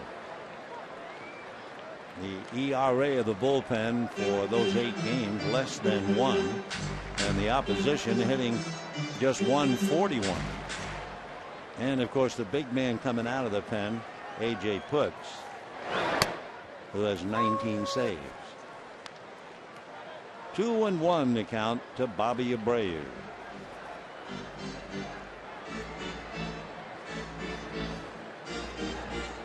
Josh Lindblom has been throwing in the pen.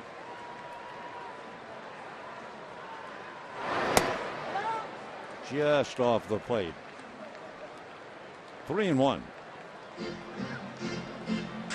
Cahill walked Mark Ellis twice and Hairston, so he's walked 3.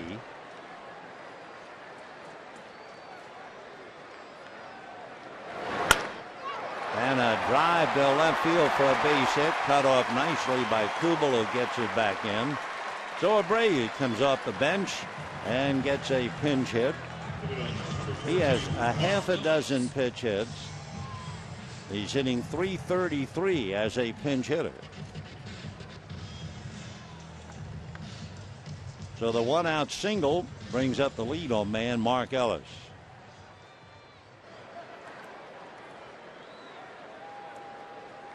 Mark has walked twice.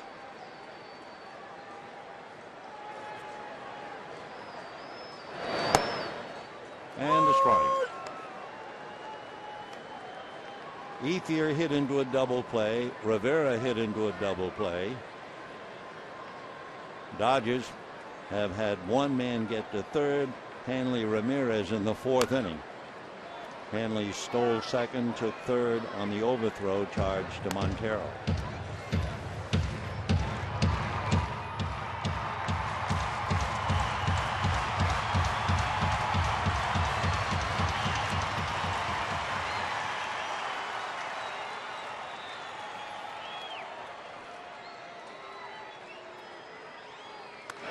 And ball 1.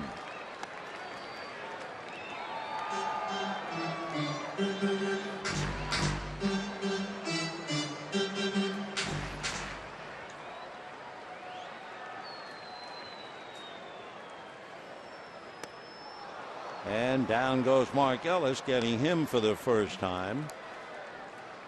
Juan Rivera will be coming up.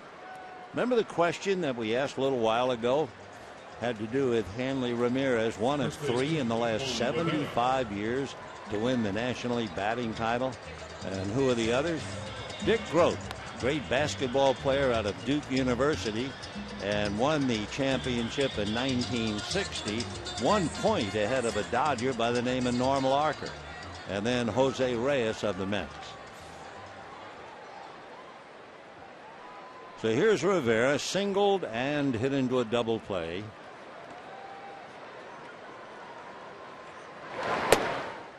Right. 7 runs, 9 hits, 1 error for the D-backs. They picked them up in bunches.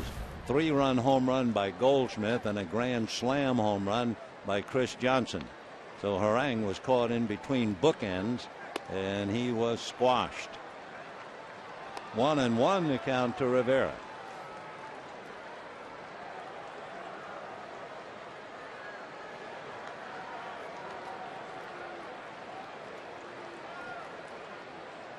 Dodgers with 4 hits.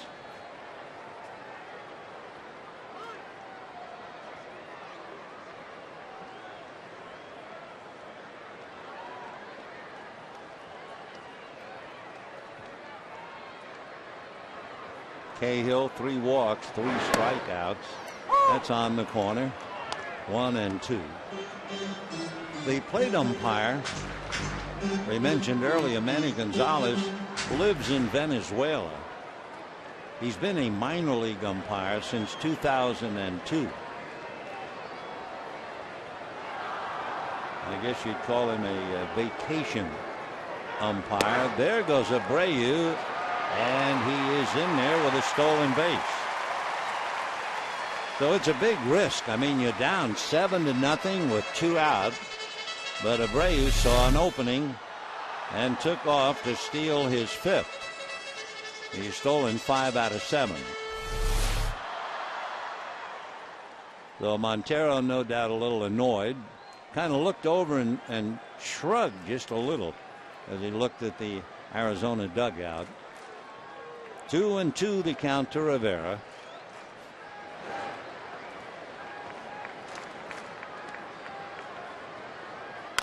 Ground foul.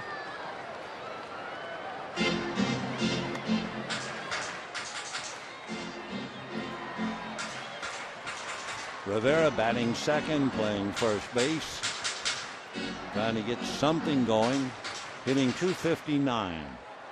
5 home runs, 34 runs batted in. Another hard hit foul.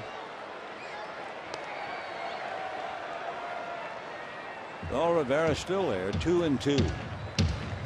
In the inning, Ellis grounded out. Abreu singled. Mark Ellis strikes out.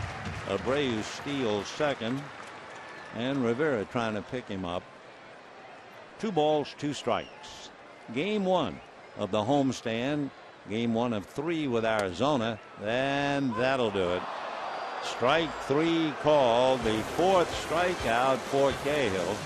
Rivera can't believe it. And at the end of 5, 7-0 Arizona.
Baseman we've ever seen. That would be Gil Hodges playing for the Brooklyn Dodgers and Wes Parker playing for the Los Angeles Dodgers. And to illustrate the point on Wes Parker, on this day in 1968, he made an error in the Astrodome in Houston. It really was a bad hop, but that AstroTurf was very tricky to play. It was the first error charged to Wes Parker in 1,009 chances. Toss in a few other things about him. He was the first in Los Angeles history to hit for the cycle, and that stayed until the O-Dog finally hit for the cycle here just 2 years ago. And with that, let's go back to this one.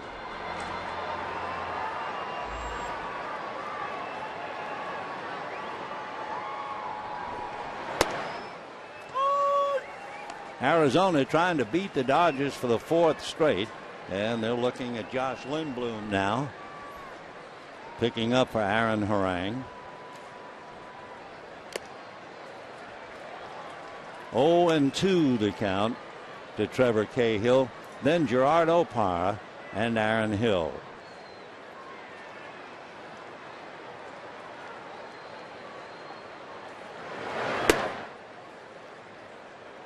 Up north, Melky Cabrera has tied up the ball game with a fifth inning single. So Mets 2, Giants 2, and they're in the top of the sixth inning. That's strike 3, and down goes Cahill. So 1 out in the sixth inning, and the batter will be Gerardo Parra. You know, Sunday the Dodgers and Cubs, remember, and fans with the first 30,000 tickets at the game receive a retro Dodgers snapback cap, compliments of wonderful pistachios. For tickets, visit Dodgers.com/promotions.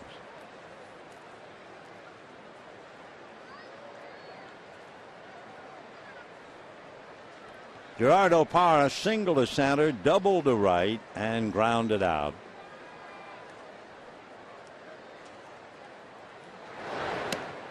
In the first inning, Parra opened up.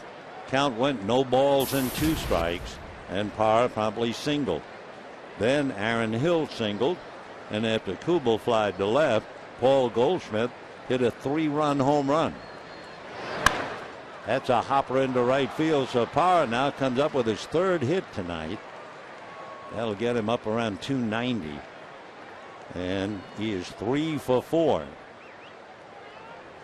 So Parra, not only a good hitter, good outfielder, but he also has good speed. He's stolen 11. And Aaron Hill, who is single, fly to right, and walk, checking in.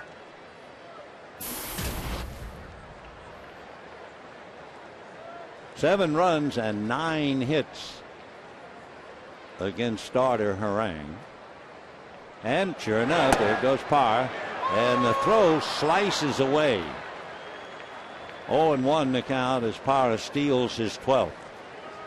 AJ's throw started off going towards second base and then seemed to drift a bit towards right center. Nice stabbing catch by Mark Ellis. So Abreu down 7-0, stole for the Dodgers. Though Gibson leading 7-0, said okay. Parra's back.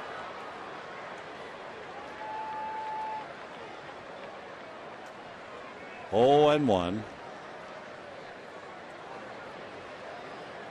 Kirk signaling to Matt Williams, his third base coach.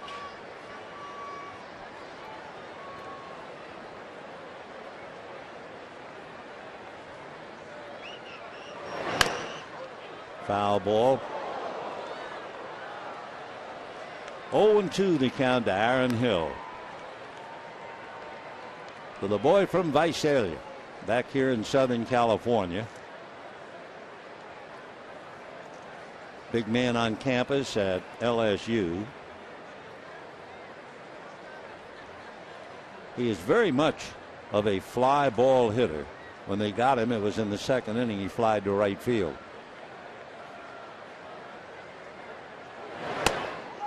1-2. So Josh Lindblom just trying to hold that Tiger, see if the Dodgers can come back at all against Trevor Cahill. 7-0 D-backs in the 6th.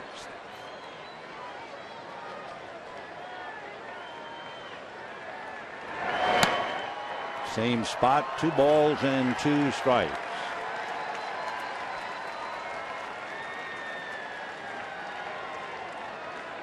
Gerardo Parra, 3 for 4, has stolen a base. 2-2 the count to Aaron Hill.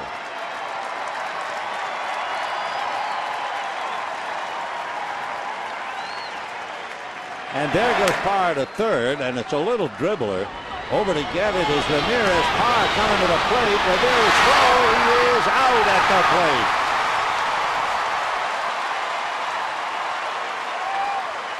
Gerardo Parra, who was going, he had stolen third 4 times this year. Figured he'd keep on going, and a heads-up play by Juan Rivera. So Rivera able to get the out at the plate, despite the fact they couldn't make a play on Aaron Hill. And Parr's cut down. Good sweeping tag by A.J. Ellis.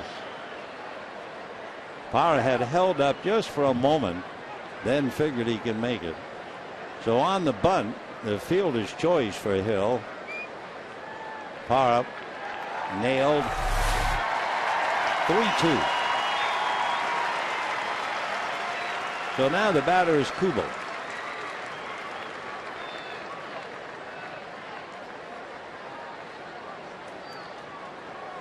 So Parra, who's a very exciting player, we mentioned earlier about the fact that he's been picked off a half a dozen times. He's stolen third 4 times.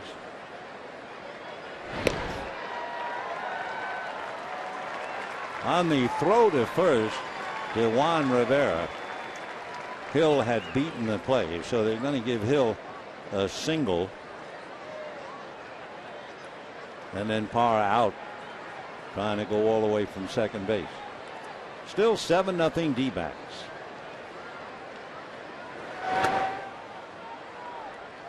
1-0 to Kubel, who has flied to left, single to right, double to right. 7 runs, 11 hits for the D-backs.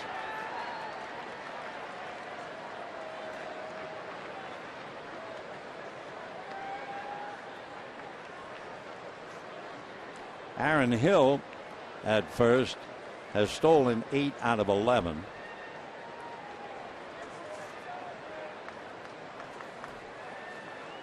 One ball and no strikes. In the dirt, nice block by A.J. 2-0 the count.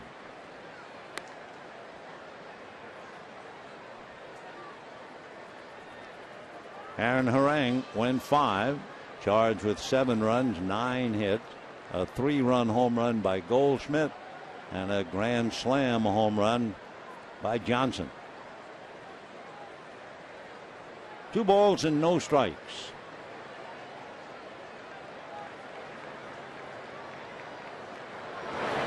And a drive to right. Ethier goes back, reaches up and one-hands it. So no runs, 2 hits. Parra out trying to score on a bunt from second, and it's still 7-0 Arizona.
California in an actual aircraft hangar. Dodgers trying to put something together. They're being thoroughly whacked around 7-0. Gerardo Parra And I think a little gamesmanship. Remember, Abreu with the Dodgers trailing 7-0 stole second. And you would rarely see a club leading 7-0 try to steal a base. But Gibby let Parra run, and Parra stole second and then really tried to rub it in and score on a dribbler up along third. Dodgers got him at the plate, but there's a little undercurrent, and you can feel it. Of course, Parra, remember, was involved after hitting a home run. The Dodgers didn't like the fact that he stood at home plate and watched it. Then they threw at him a big rhubarb. Meanwhile, 2-0 the count to Matt Kemp, who has struck out and singled. I can still see Kershaw screaming at Parra. He's a pest. I'm sure Gibby loves the way he plays. 3-0 the count to Kemp.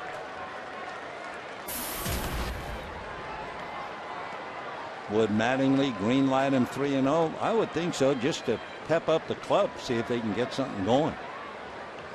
Oh, he's going to show bunt. Wow. 3-1 to Matt.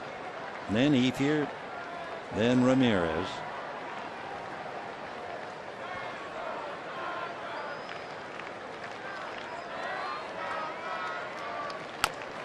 Little dribbler, nice sprawling effort, but that's all it was.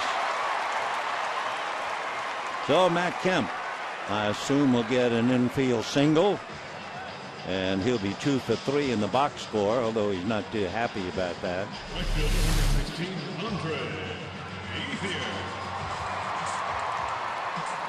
It'll be a base hit.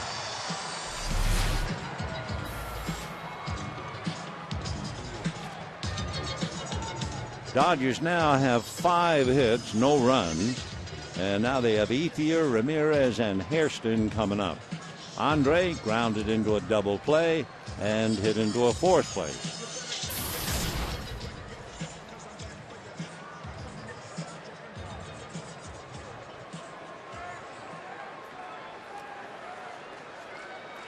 Andre hitting .291, 11 home runs, 61 runs batted in.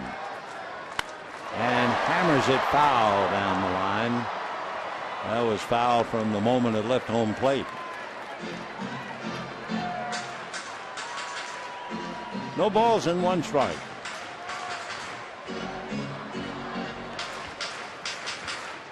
The amazing thing about baseball, it is a seesaw existence.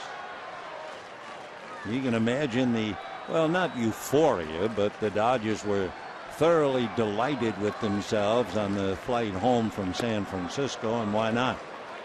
A 3-game sweep and back-to-back shutouts. But no sooner than you think, okay, we're ready to roll, boom. And here they are down 7-0 in the first game of the homestand.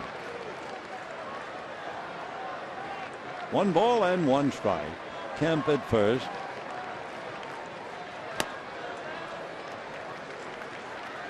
Two and 1 the count. Matt Kemp, of course, out with the bad hamstring, but he's only been in 52 games. He has stolen 3 bases. We'll see now if they're going to play, well, you did it, so I'll do it type of a stolen base. Fouled away. 2-2.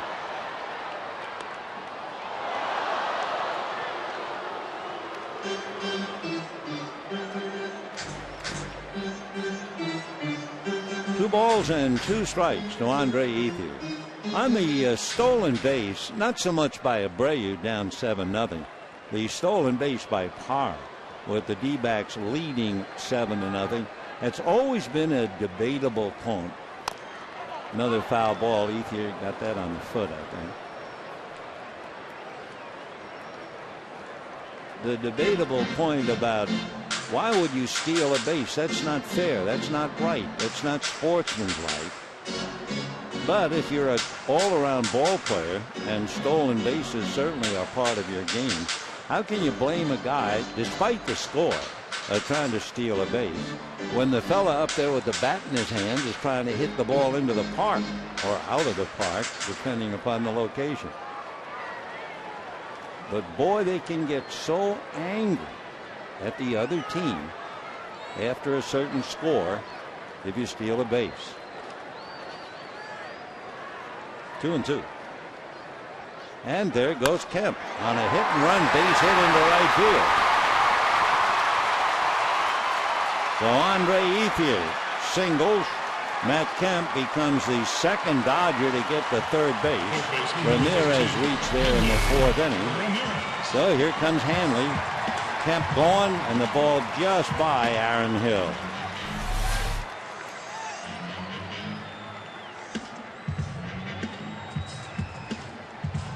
Six hits for the Dodgers, but nothing on the scoreboard. Charles Nagy going out to talk to Cahill, who has now made over 90 pitches. No one throwing for the moment in the bullpen, but now they get somebody up down there. Sean Tollison, meanwhile, is throwing in the Dodger bullpen. So Kemp singles when Cahill falls down. Then you have the hit and run single by Ethier. Brad Ziegler is throwing in the Arizona bullpen. We mentioned earlier the bullpen has been dynamite the last 8 games.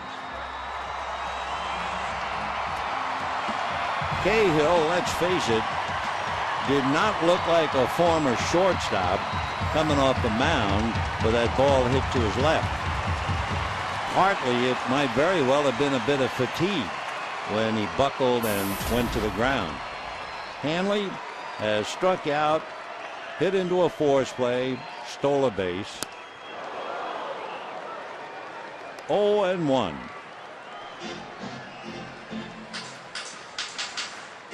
Kemp at third, Ethier at first, nobody out. 95 pitches made now by Trevor Cahill.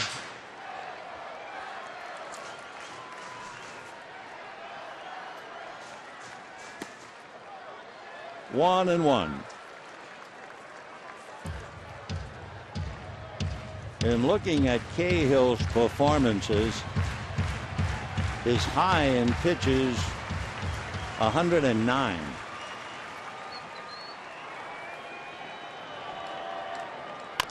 Little dribble it to the box. Wow, he drops that and gets his man anyway.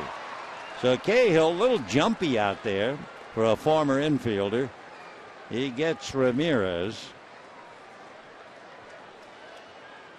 So the Dodgers now have runners at second and third.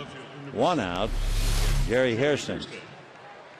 Yeah, he's all thumbs, but gets his man. So second and third, one out. Cahill now getting close to 100 pitches. Hairston hit back to the box and walked.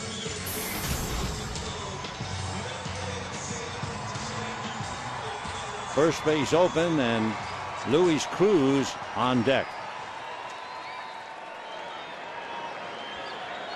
Hairston batting .292, 4 home runs, 25 runs batted in.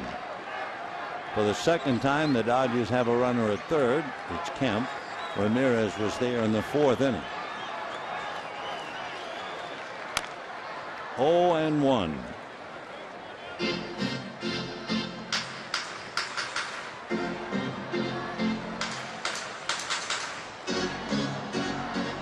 Dodgers have been shut out 8 times this year, but only twice at home. They are 5-8 in shutout games. Trying to get off that mark. 0-1. 1 ball and 1 strike.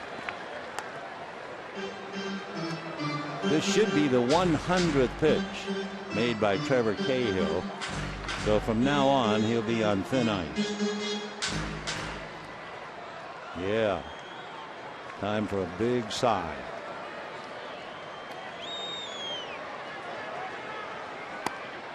And on the corner. And Jerry Hairston can't believe it. Whoa.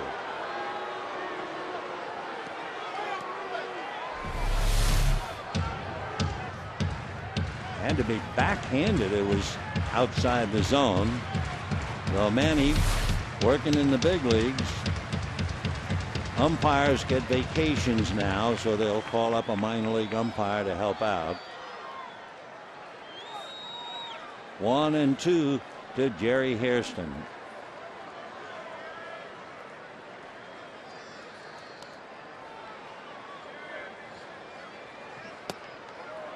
Two and two. 101 pitches now made by Cahill.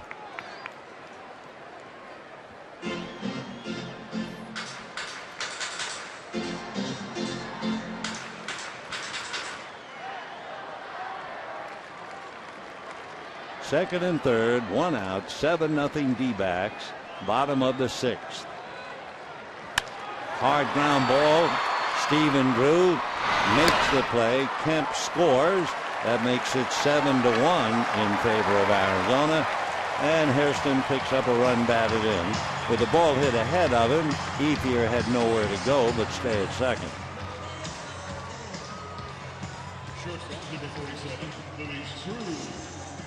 So Luis Cruz coming up. He grounded hard to third and flied to center. Trying to pick up Ethier and extend his hitting streak.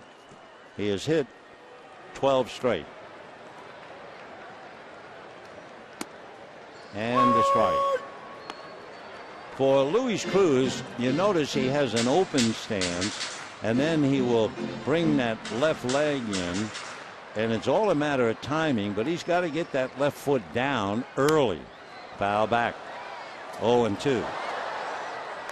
And that, when he's up there at the plate, that's the first thought that he has, to make sure I get my left foot down.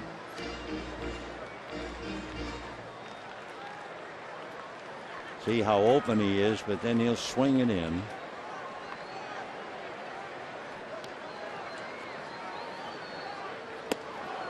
Over his head.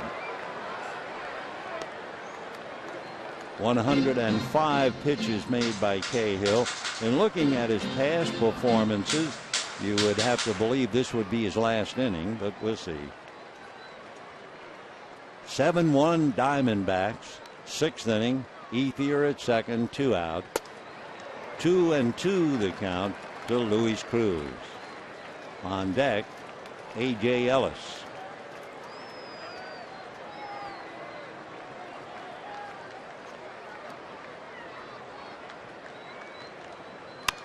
And a fly ball to left field, playable. Kubel is there. So the Dodgers get 2 hits and a run, and at the end of 6, Arizona 7 and the Dodgers 1.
The night was hit by Chris Johnson, and that occurred in the 5th inning. when he hit a grand slam home run, the first of his career, into the Dodger bullpen, and that just about finished Aaron Harang. So the big boy out of Florida, Chris Johnson, he is 27 years old. He'll be 28 in October, 6'3", 220. And as we mentioned earlier, he is the son of former big leaguer Ron Johnson, who is now the first base coach of the Boston Red Sox. For the Dodgers, Tony Gwynn now will pick up in left field for Jerry Hairston. And on the mound, Sean Tollison will pick up for Lindblom.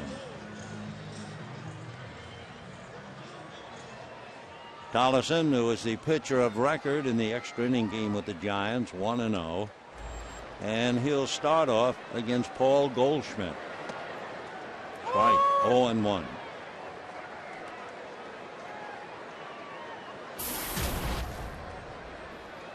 Goldschmidt, with 2 on and 1 out in the first inning, hit that 3-run home run. Singled in the third inning, slammed one off the leg of Harang, and was thrown out on a good play by Cruz.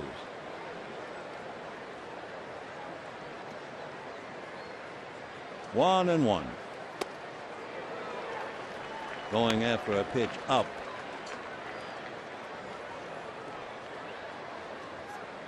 So the men on the corners, Johnson and Goldschmidt, they're each 6'3". Big, strong boys. Slap foul down the line.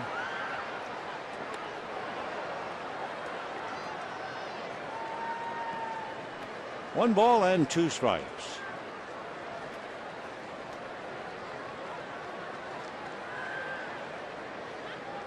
Dodgers drafted him out of high school in 2006, but he opted to go to Stetson. Check me on the university. He went to Texas State.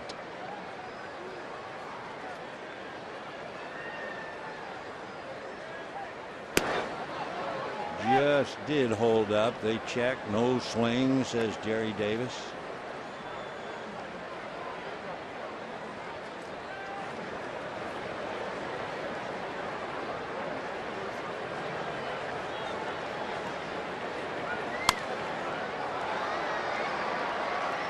Ball still up there, 3-2 the count. Goldschmidt has struck out 83 times, walked 33.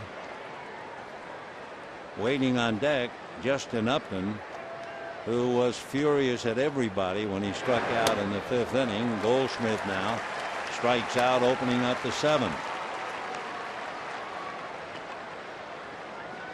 Right fielder, number 10. And that will bring up Justin Upton. Upton twice fried to center. Struck out on a pitch in the dirt in the 5th inning. He was so angry that I have to think he felt that the plate umpire maybe had made a bad call on a previous pitch or two. But he was hot. And his buddy Chris Young just kind of stood there and absorbed the heat. Strike. Upton hitting .271, 8 home runs, 43 runs batted in.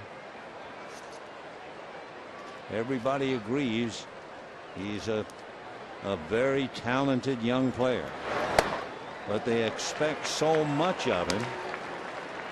He's also one of those players who plays very easily, so gifted.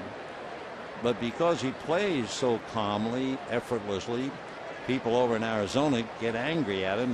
They think he's loafing. 0-2. And see you later. No anger this time. You just take your beating and walk away. Right down the middle, too. Whoa. So with 2 out in the 7th inning, Miguel Montero, and it is a docile Upton that goes back to the dugout. Montero has walked twice, once intentionally singled, and that'll cost a strike. 0-1. Up north, bottom of the 6th inning, the Giants are now leading the Mets 4-2.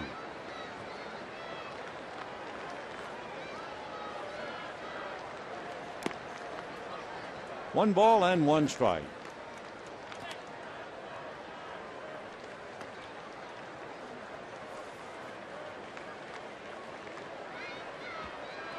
Trevor Cahill is leading 7-1. He's also made 107 pitches. Though we're not sure whether he's going back out there or not. As you can see, has the windbreaker on, but that's not really much of an indication.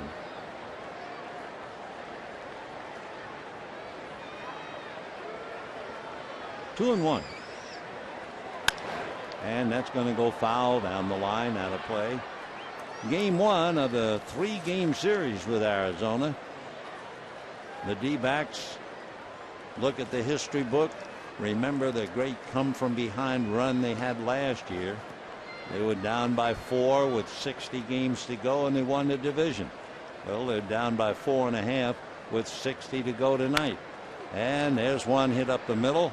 Ellis has to get rid of it in a hurry, and that'll be that. So Tolleson strikes out 2, has a 1-2-3 inning, but it's still 7-1 Arizona.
Score with Ramirez and Hairston and Cruz shut down for the moment.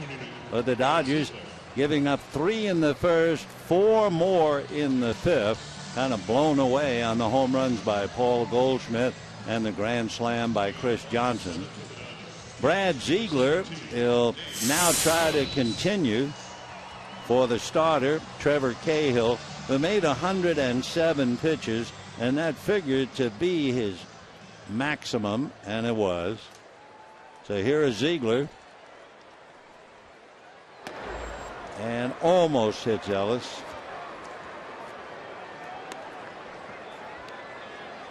AJ has an infield single, grounded to short. Dodgers are not only down by 6. Ground ball to short. Drew winds up, throws him out, 1 away. Dodgers have been unable to cash in any runners in scoring position. I mean, they could easily have been in the game with a hit here or a hit there, but they are 0 for 8 with runners in scoring position. So Mark Ellis will be hitting in a moment in the leadoff role. He's walked twice. Tony Gwynn, who came in to play left field, batting 9th. And Tollison is in Hairston's spot. Foul ball. Tony Gwynn hitting .237. He has 17 runs batted in. Dodgers had Harango for 5. Then Lindblom an inning. Tollison went an inning. They have Javi Guerra warming up in the pen. And Ziegler lets one get away. Brad Ziegler out of Kansas, from Pratt, Kansas, went to Southwest Missouri State, lives in Springfield. He'll be 33 in October. Line foul down the line. Brad Ziegler grew up about 20 miles or so from Albert Pujols. Ziegler originally pitched over the top, but then the A's had him throw submarine type pitcher. In a nearby high school, Albert Pujols was knocking baseballs sideways. Down goes Tony. So we have 2 out, and the batter will be Mark Ellis. That's your second baseman, number 14, Mark Ellis. Mark Ellis walked twice, struck out, 0 for 1. We mentioned earlier about how well the Arizona bullpen has been for the last 8 games. Opposition hitting .141.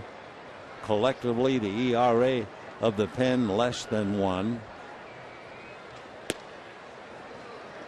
1-1 to count.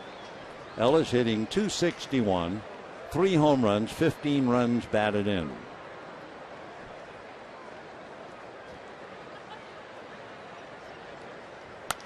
And that's sliced foul. Goldschmidt will not have a play. 1-2. For the Diamondbacks, it's a 1 step forward, 1 step back. Coming into this game, 51 wins, 51 losses. 16 times this year, the Diamondbacks have had the equal number of wins and losses. 1-2. Little slider away. Brad Ziegler originally signed by the Phillies, but he never made it to the Phils, instead with the Oakland A's. Comebacker. Well, Ziegler, who waited a long time, he made his major league debut when he was 28 years old, has a 1-2-3 inning, and at the end of 7, it's 7-1 Arizona.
Afternoon, and Hanley Ramirez arrived at Dodger Stadium not as a visiting player, but a member of the family as he hugs Matt Kemp. Then he puts on the ICU look that the entire club has adapted, and welcomed also a one-handed shakeout from D. Gordon. And Manny put on the Hanley put on the uniform, came up, checked his swing first at bat, lost the bat and struck out. Came up the next time, hit into a force play, did steal a base, and then last time up, hit back to the box. So he's had more fun when he arrived than he has had playing. Javi Guerra, meanwhile, will be asked to work an inning. So Harang went 5, Lindblom 1, Tollison 1, and now Javi. And we've gotten pretty good reports about Ruby De La Rosa and also Ted Lilly doing rehab on Sunday at Rancho Cucamonga. Here's Chris Johnson. A strike. Hitting a grand slam in your debut for a team. No Dodger has ever done it. Chris Johnson now is the newest D-backs, going from Houston to Arizona, and he hits the grand slam.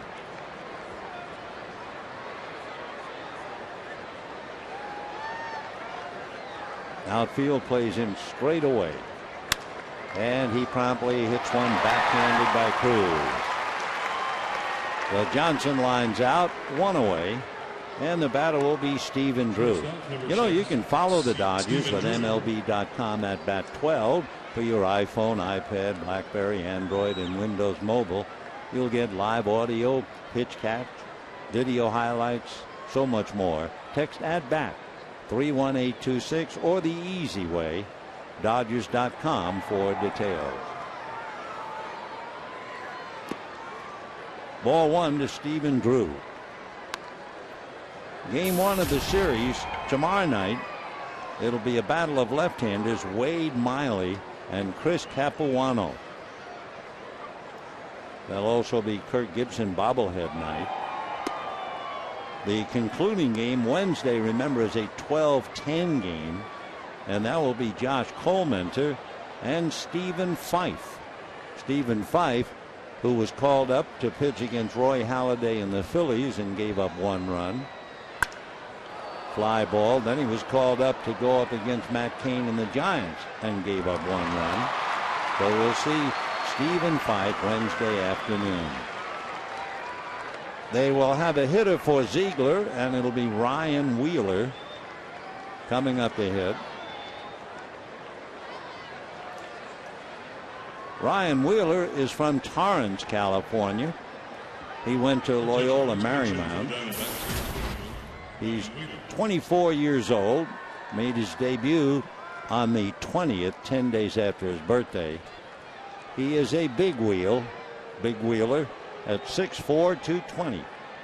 Both of his parents played basketball in college. His father played for San Bernardino Valley, and his mom was on the UCLA junior varsity team. He went to Torrance High School and just tore it up. He was also a basketball star and went to Loyola Marymount on a baseball scholarship. Majored in business administration.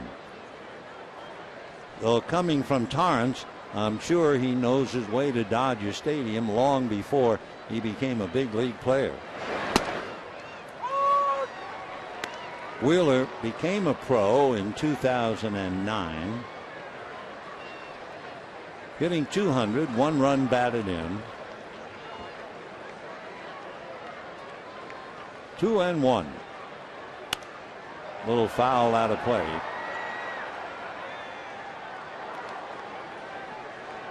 Scouts say that Wheeler's bat is way ahead of his glove. Some scouts say he reminds him of Lance Berkman. 2-2. And another foul ball out of play. Where would he play? Well, at 6'4", your first thought is first base. He also played a little third base in college.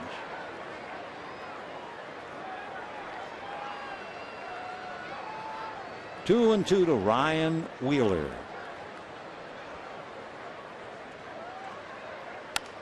And another foul ball.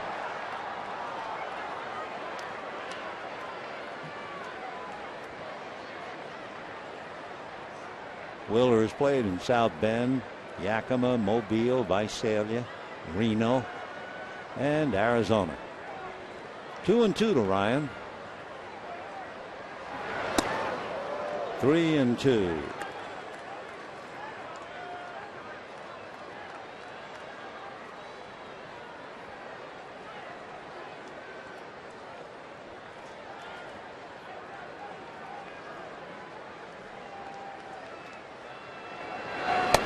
And down he goes. So that'll do it for the top of the 8th inning, with the D-backs still leading 7-1.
And the day began, the Giants and the Dodgers tied for first. Arizona 4.5 back. The Giants are leading the Mets 4-2 in the 7th inning. So there could be a little distance between the two, unless Don Mattingly's club comes up with a miracle finish. And it would have to be against a former Dodger, Takashi Saito. For Saito, he's only been in 4 games. He had a big year 5 years ago. Gee, is it 5 years? Wow. When he had 39 saves. Takashi from Miyagi in Japan makes his home in Yokohama. Dodgers signed him as a free agent. He spent 3 years with the Dodgers, but then he bounced around. He went to the Boston Red Sox, then to the Atlanta Braves, then to the Milwaukee Brewers, and now back. Way back when he was in university, Saito was an infielder, 1-1 the count. His hometown, Sendai City in Japan. The coach in one of the championships games said to him, if you don't get a hit, we're going to make you a pitcher. Line drive, base hit into left center. Hara, a sliding cutoff. Rivera's going to gamble, and a bad throw. He's in there. Boy, they are playing a strange game tonight. Wow. Dodgers went down 7-0, and Bobby Abreu steals second. Dodgers are down 7-1 in the 8th. And Rivera just had his mind set on going for the extra base. And Parra just threw offline. Well, they'd have gotten him by plenty. Very surprising. So Rivera at second base with Kemp, Ethier, and Ramirez coming up. Matt Kemp struck out, singled to center, and singled off the glove of Cahill.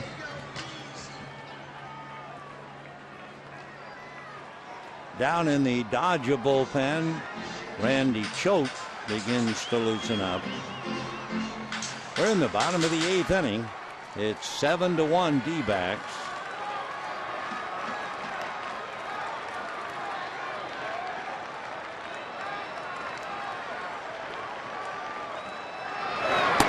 Fastball strike.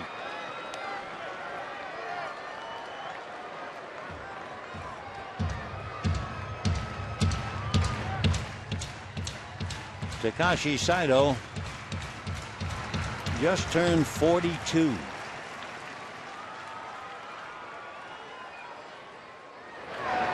Slider, 1-1. Nice save by Miguel Montero. That slider that Saito throws is without a doubt his best pitch. The years with the Dodgers, especially when he was picking up all those saves, that slider was a gem. 1 ball and 1 strike.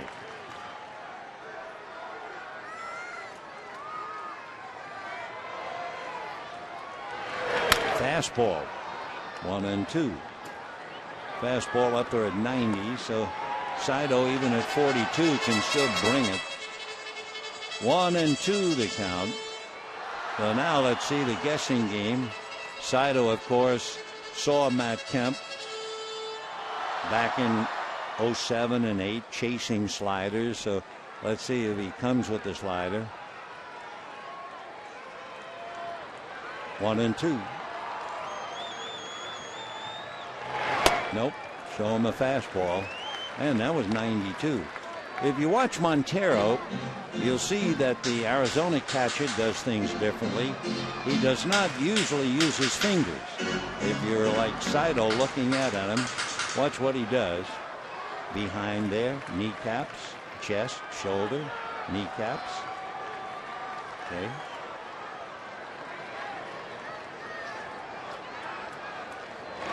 And a fastball whacked into left center.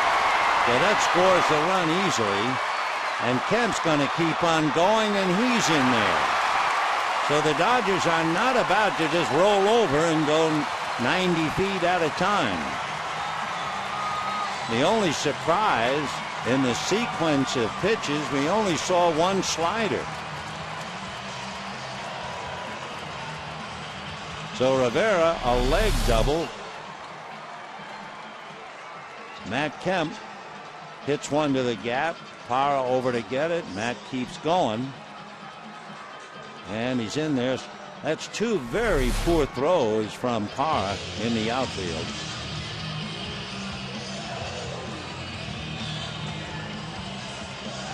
So Charles Nagy now going out to find out what's up with Saito.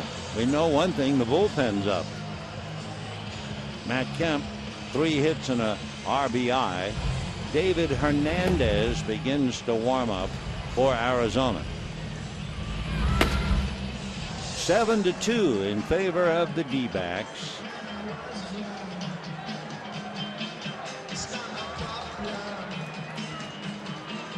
Andre Ethier hit into a double play, hit into a force play, and had a hit and run single to right in the 6th inning. On deck, Hanley Ramirez.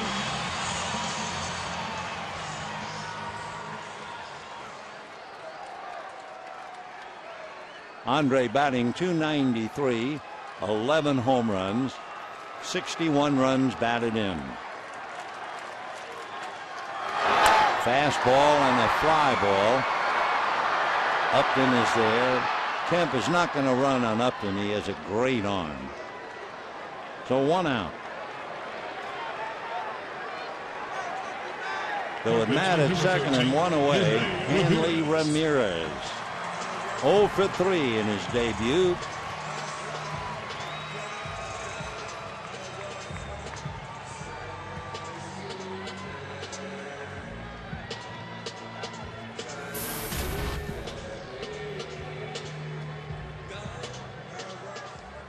Ramirez 0 for 3 in the past against Saito. One out, Kemp at second, 7-2 D-backs. Slider rolled a short. So 2 down. James Loney now will be coming up to hit.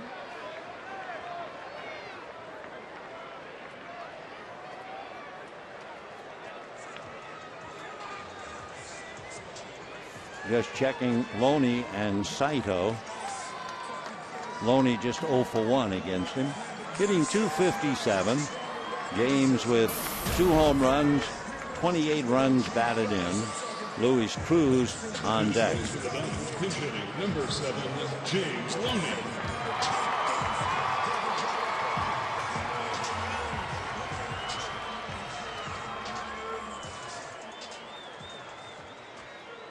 Loney hitting .280 against Arizona, and in his career, .324.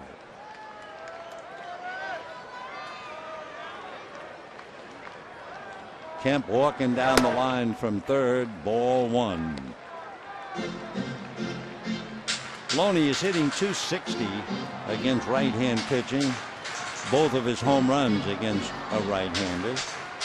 In the games that he's played in the month of July, he's hitting .328. And ball 2.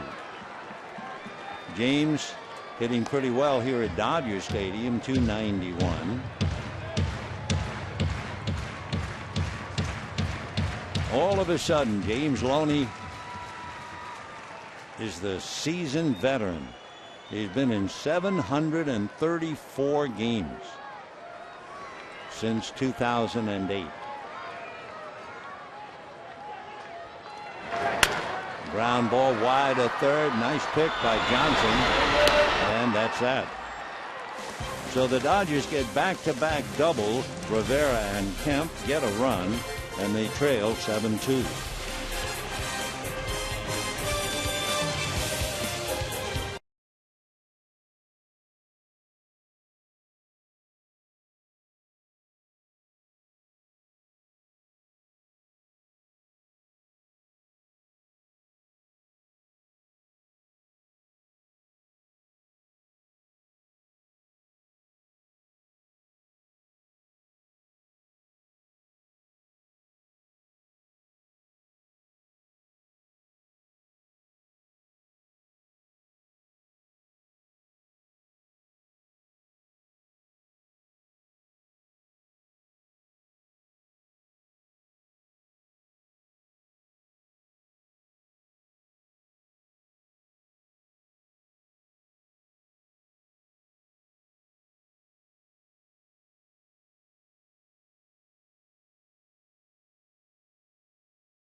Smith hit a 3-run home run, and then in the 5th inning, Chris Johnson hit his first ever grand slam and making his debut as a member of the Arizona Diamondbacks.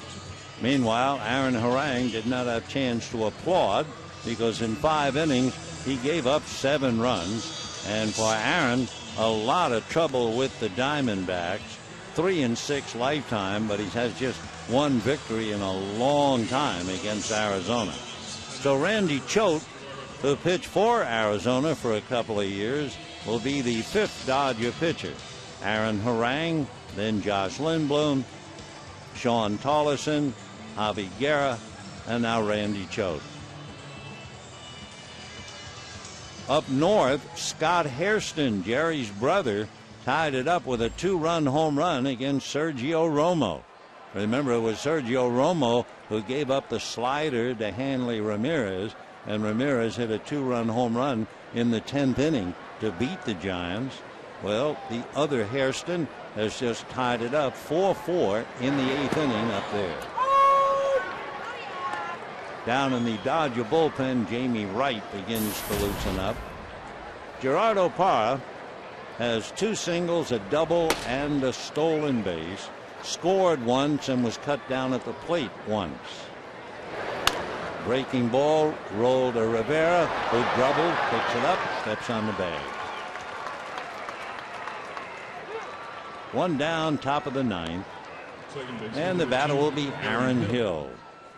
When the Dodgers come up in the bottom of the 9th inning, they're due to have Cruz, A.J. Ellis, and Gwynn. Well, here now is Aaron Hill, single to center, rode home on the 3-run home run by Goldschmidt, walked and singled, flied to right, hitting .305. Ball 1. 7-11 for the D-backs, 2 runs, 8 hits for the Dodgers.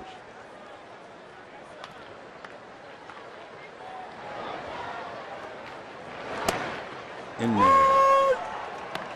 1-1.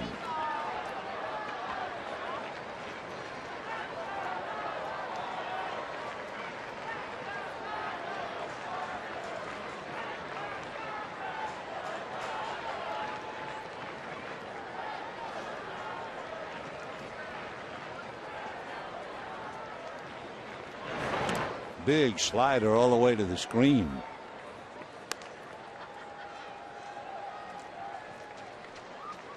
Aaron Hill with a 2-ball, 1-strike count. Randy Choate, veteran left-hander.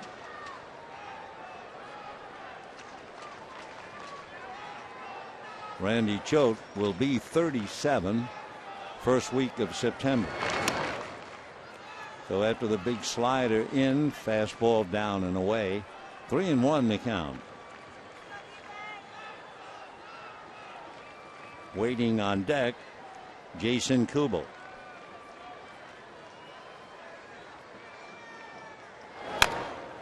Foul ball, 3-2 the count. Randy Choate was originally drafted by the Yankees way back in 1997. He went to school at Florida State. Lives in San Antonio, was born there. Randy's been with a lot of teams, starting with the Yankees. He pitched with the Diamondbacks in 04, 5, 6, and 7. Then he moved on to the Rays and the Marlins, and now here. Fastball away. So a 1-out walk to Aaron Hill, and that'll bring up Jason Kubel. Number 13, Jason Kubel. Game 2 tomorrow night will be a battle of left-handers. Wade Miley 11-6, Chris Capuano 10-6. Look how even they are in earned run average. So that should be quite a battle. Miley and Capuano tomorrow night. We certainly hope you be out here with us. 0-1 the count. Kubel flied to left, single to right, double to right. He was on base when Johnson hit the grand slam, and last time up, flied to right. Kubel, as you can well understand from listening to what he has done, basically a fly ball hitter. That's a strike.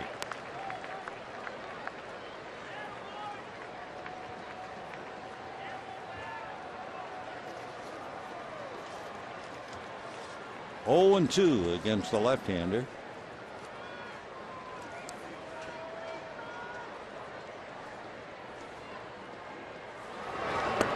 Check swing. Are they calling him out on that? Yep. Think so. So Kubel is called out, and now Don Mattingly is heading for the mound with Goldschmidt coming up.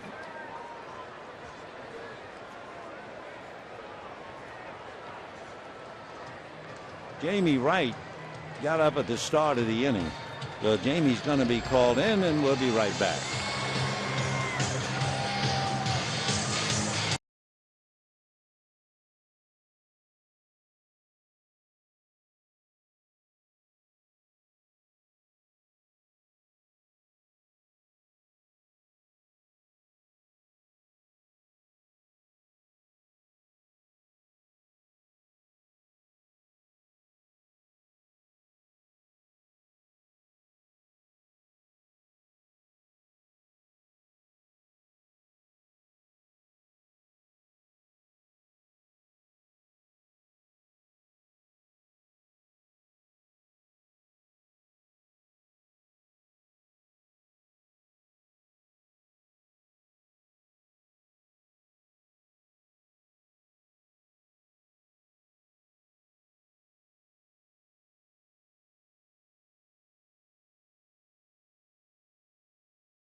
The 42-year-old Saito, who's still in there, 37-year-old Choate, and soon to be 38, Jamie Wright. By the way, the Mets are taking some of the pressure off this game tonight.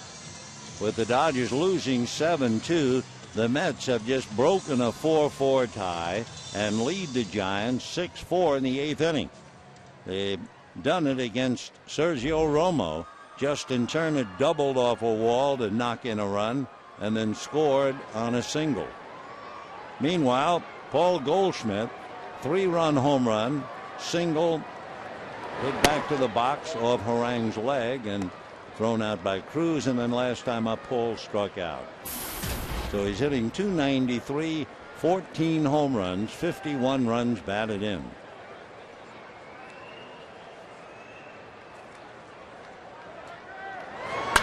Fastball hit down the line, slicing and going foul.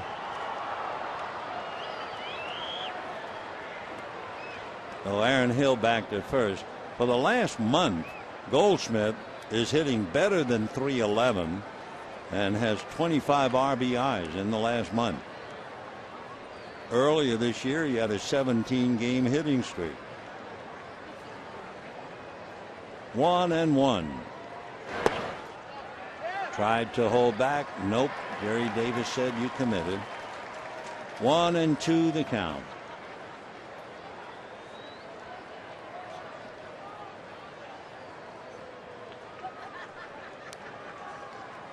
Jamie Wright, 6'5". 2-2.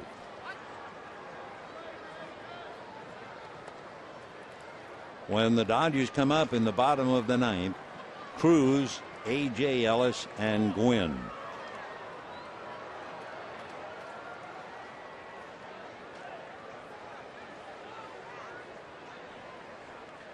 Dodgers using 6 pitchers tonight. Harang went 5. Then Lindblom went 1. Tolleson went 1. Guerra went 1. Choate 2/3, and now Wright. And that will be that. No runs, no hits, a man left, and we're heading for the bottom of the ninth. 7-2 Arizona.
end of the deadline, July 31st, for the trade, any trade, and that would be tomorrow at 1 p.m. West Coast time. So the trading deadline, countdown 14 hours, 55 minutes, and 40 seconds. There will be some lives changed dramatically. Players going from team to team, uprooting family, selling homes. It is a tough time. Dodgers, meanwhile, are in a tough time. They're losing 7-2. And Craig Breslow, 2-0, is asked to get the last outs. The Yale graduate has been outstanding with an ERA of 2.7. He's walked 13, but he has struck out 40. Breslow is 6'1", 185. Went to Yale. One reason, he was born in New Haven. He lives in Trumbull, Connecticut now, and was originally drafted by the Brewers in 2002.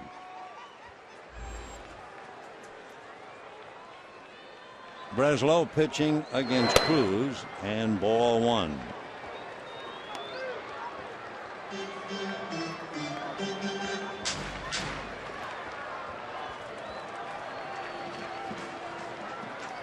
Comebacker. Breslow has it, and we have one out. So Cruz goes 0 for 4, and it looks like his streak will snap at 12.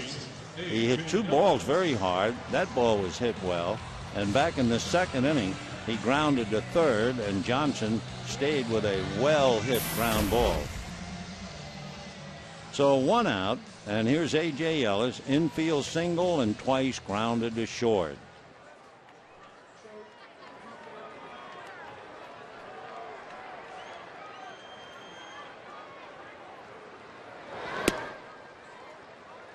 One out, ninth inning, 7-2 Arizona. D-backs hold on to it. They will have won 6 of 10 from the Dodgers and 4 straight. Kirk Gibson will then send Wade Miley against Chris Capuano tomorrow night. Tomorrow night, K-Cal 9. That's a strike. 1-2. Breslow has a degree in molecular biophysics and biochemistry from Yale, specialized in stem cell research. In the dirt.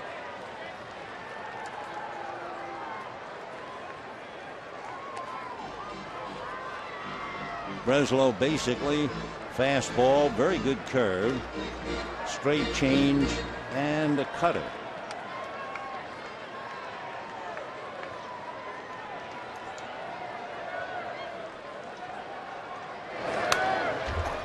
Still 2-2. After a couple of 6'3" pitchers and a 6'5" pitcher, at least sitting in the stands, Breslow looks pretty small, but he's actually 6'1" and 185. 2-2. And A.J. going after that curveball. Did he foul tip it? Yep, he's done. So A.J. Ellis strikes out. 2 out in the ninth inning. And Breslow now trying to get Gwynn and turn the lights out here.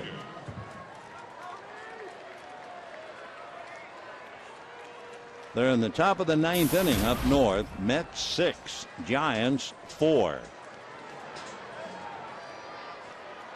So again, all Kirk Gibson has to do is show his young club the history book all about the D-backs of last year.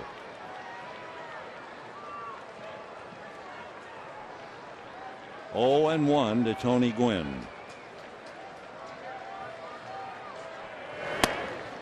And another strike. Gwynn got in late and struck out in the 7th inning.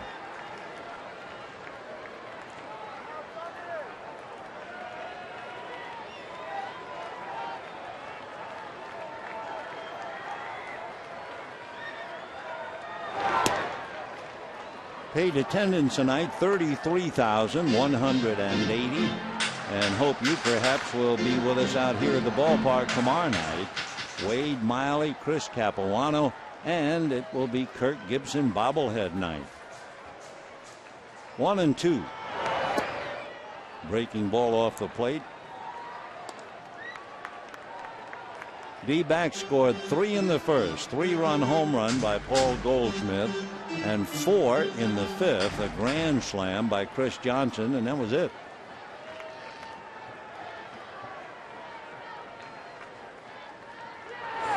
On the hands, down goes Gwynn.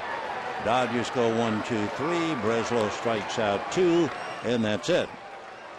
Diamondbacks 7 runs, 11 hits, and an error. The Dodgers 2 runs, 8 hits, and no errors. A reminder, stay tuned for Dodgers Live coming up next. We'll talk to you on KCAL 9 tomorrow night. Miley and Capuano. Until then, good night, everybody.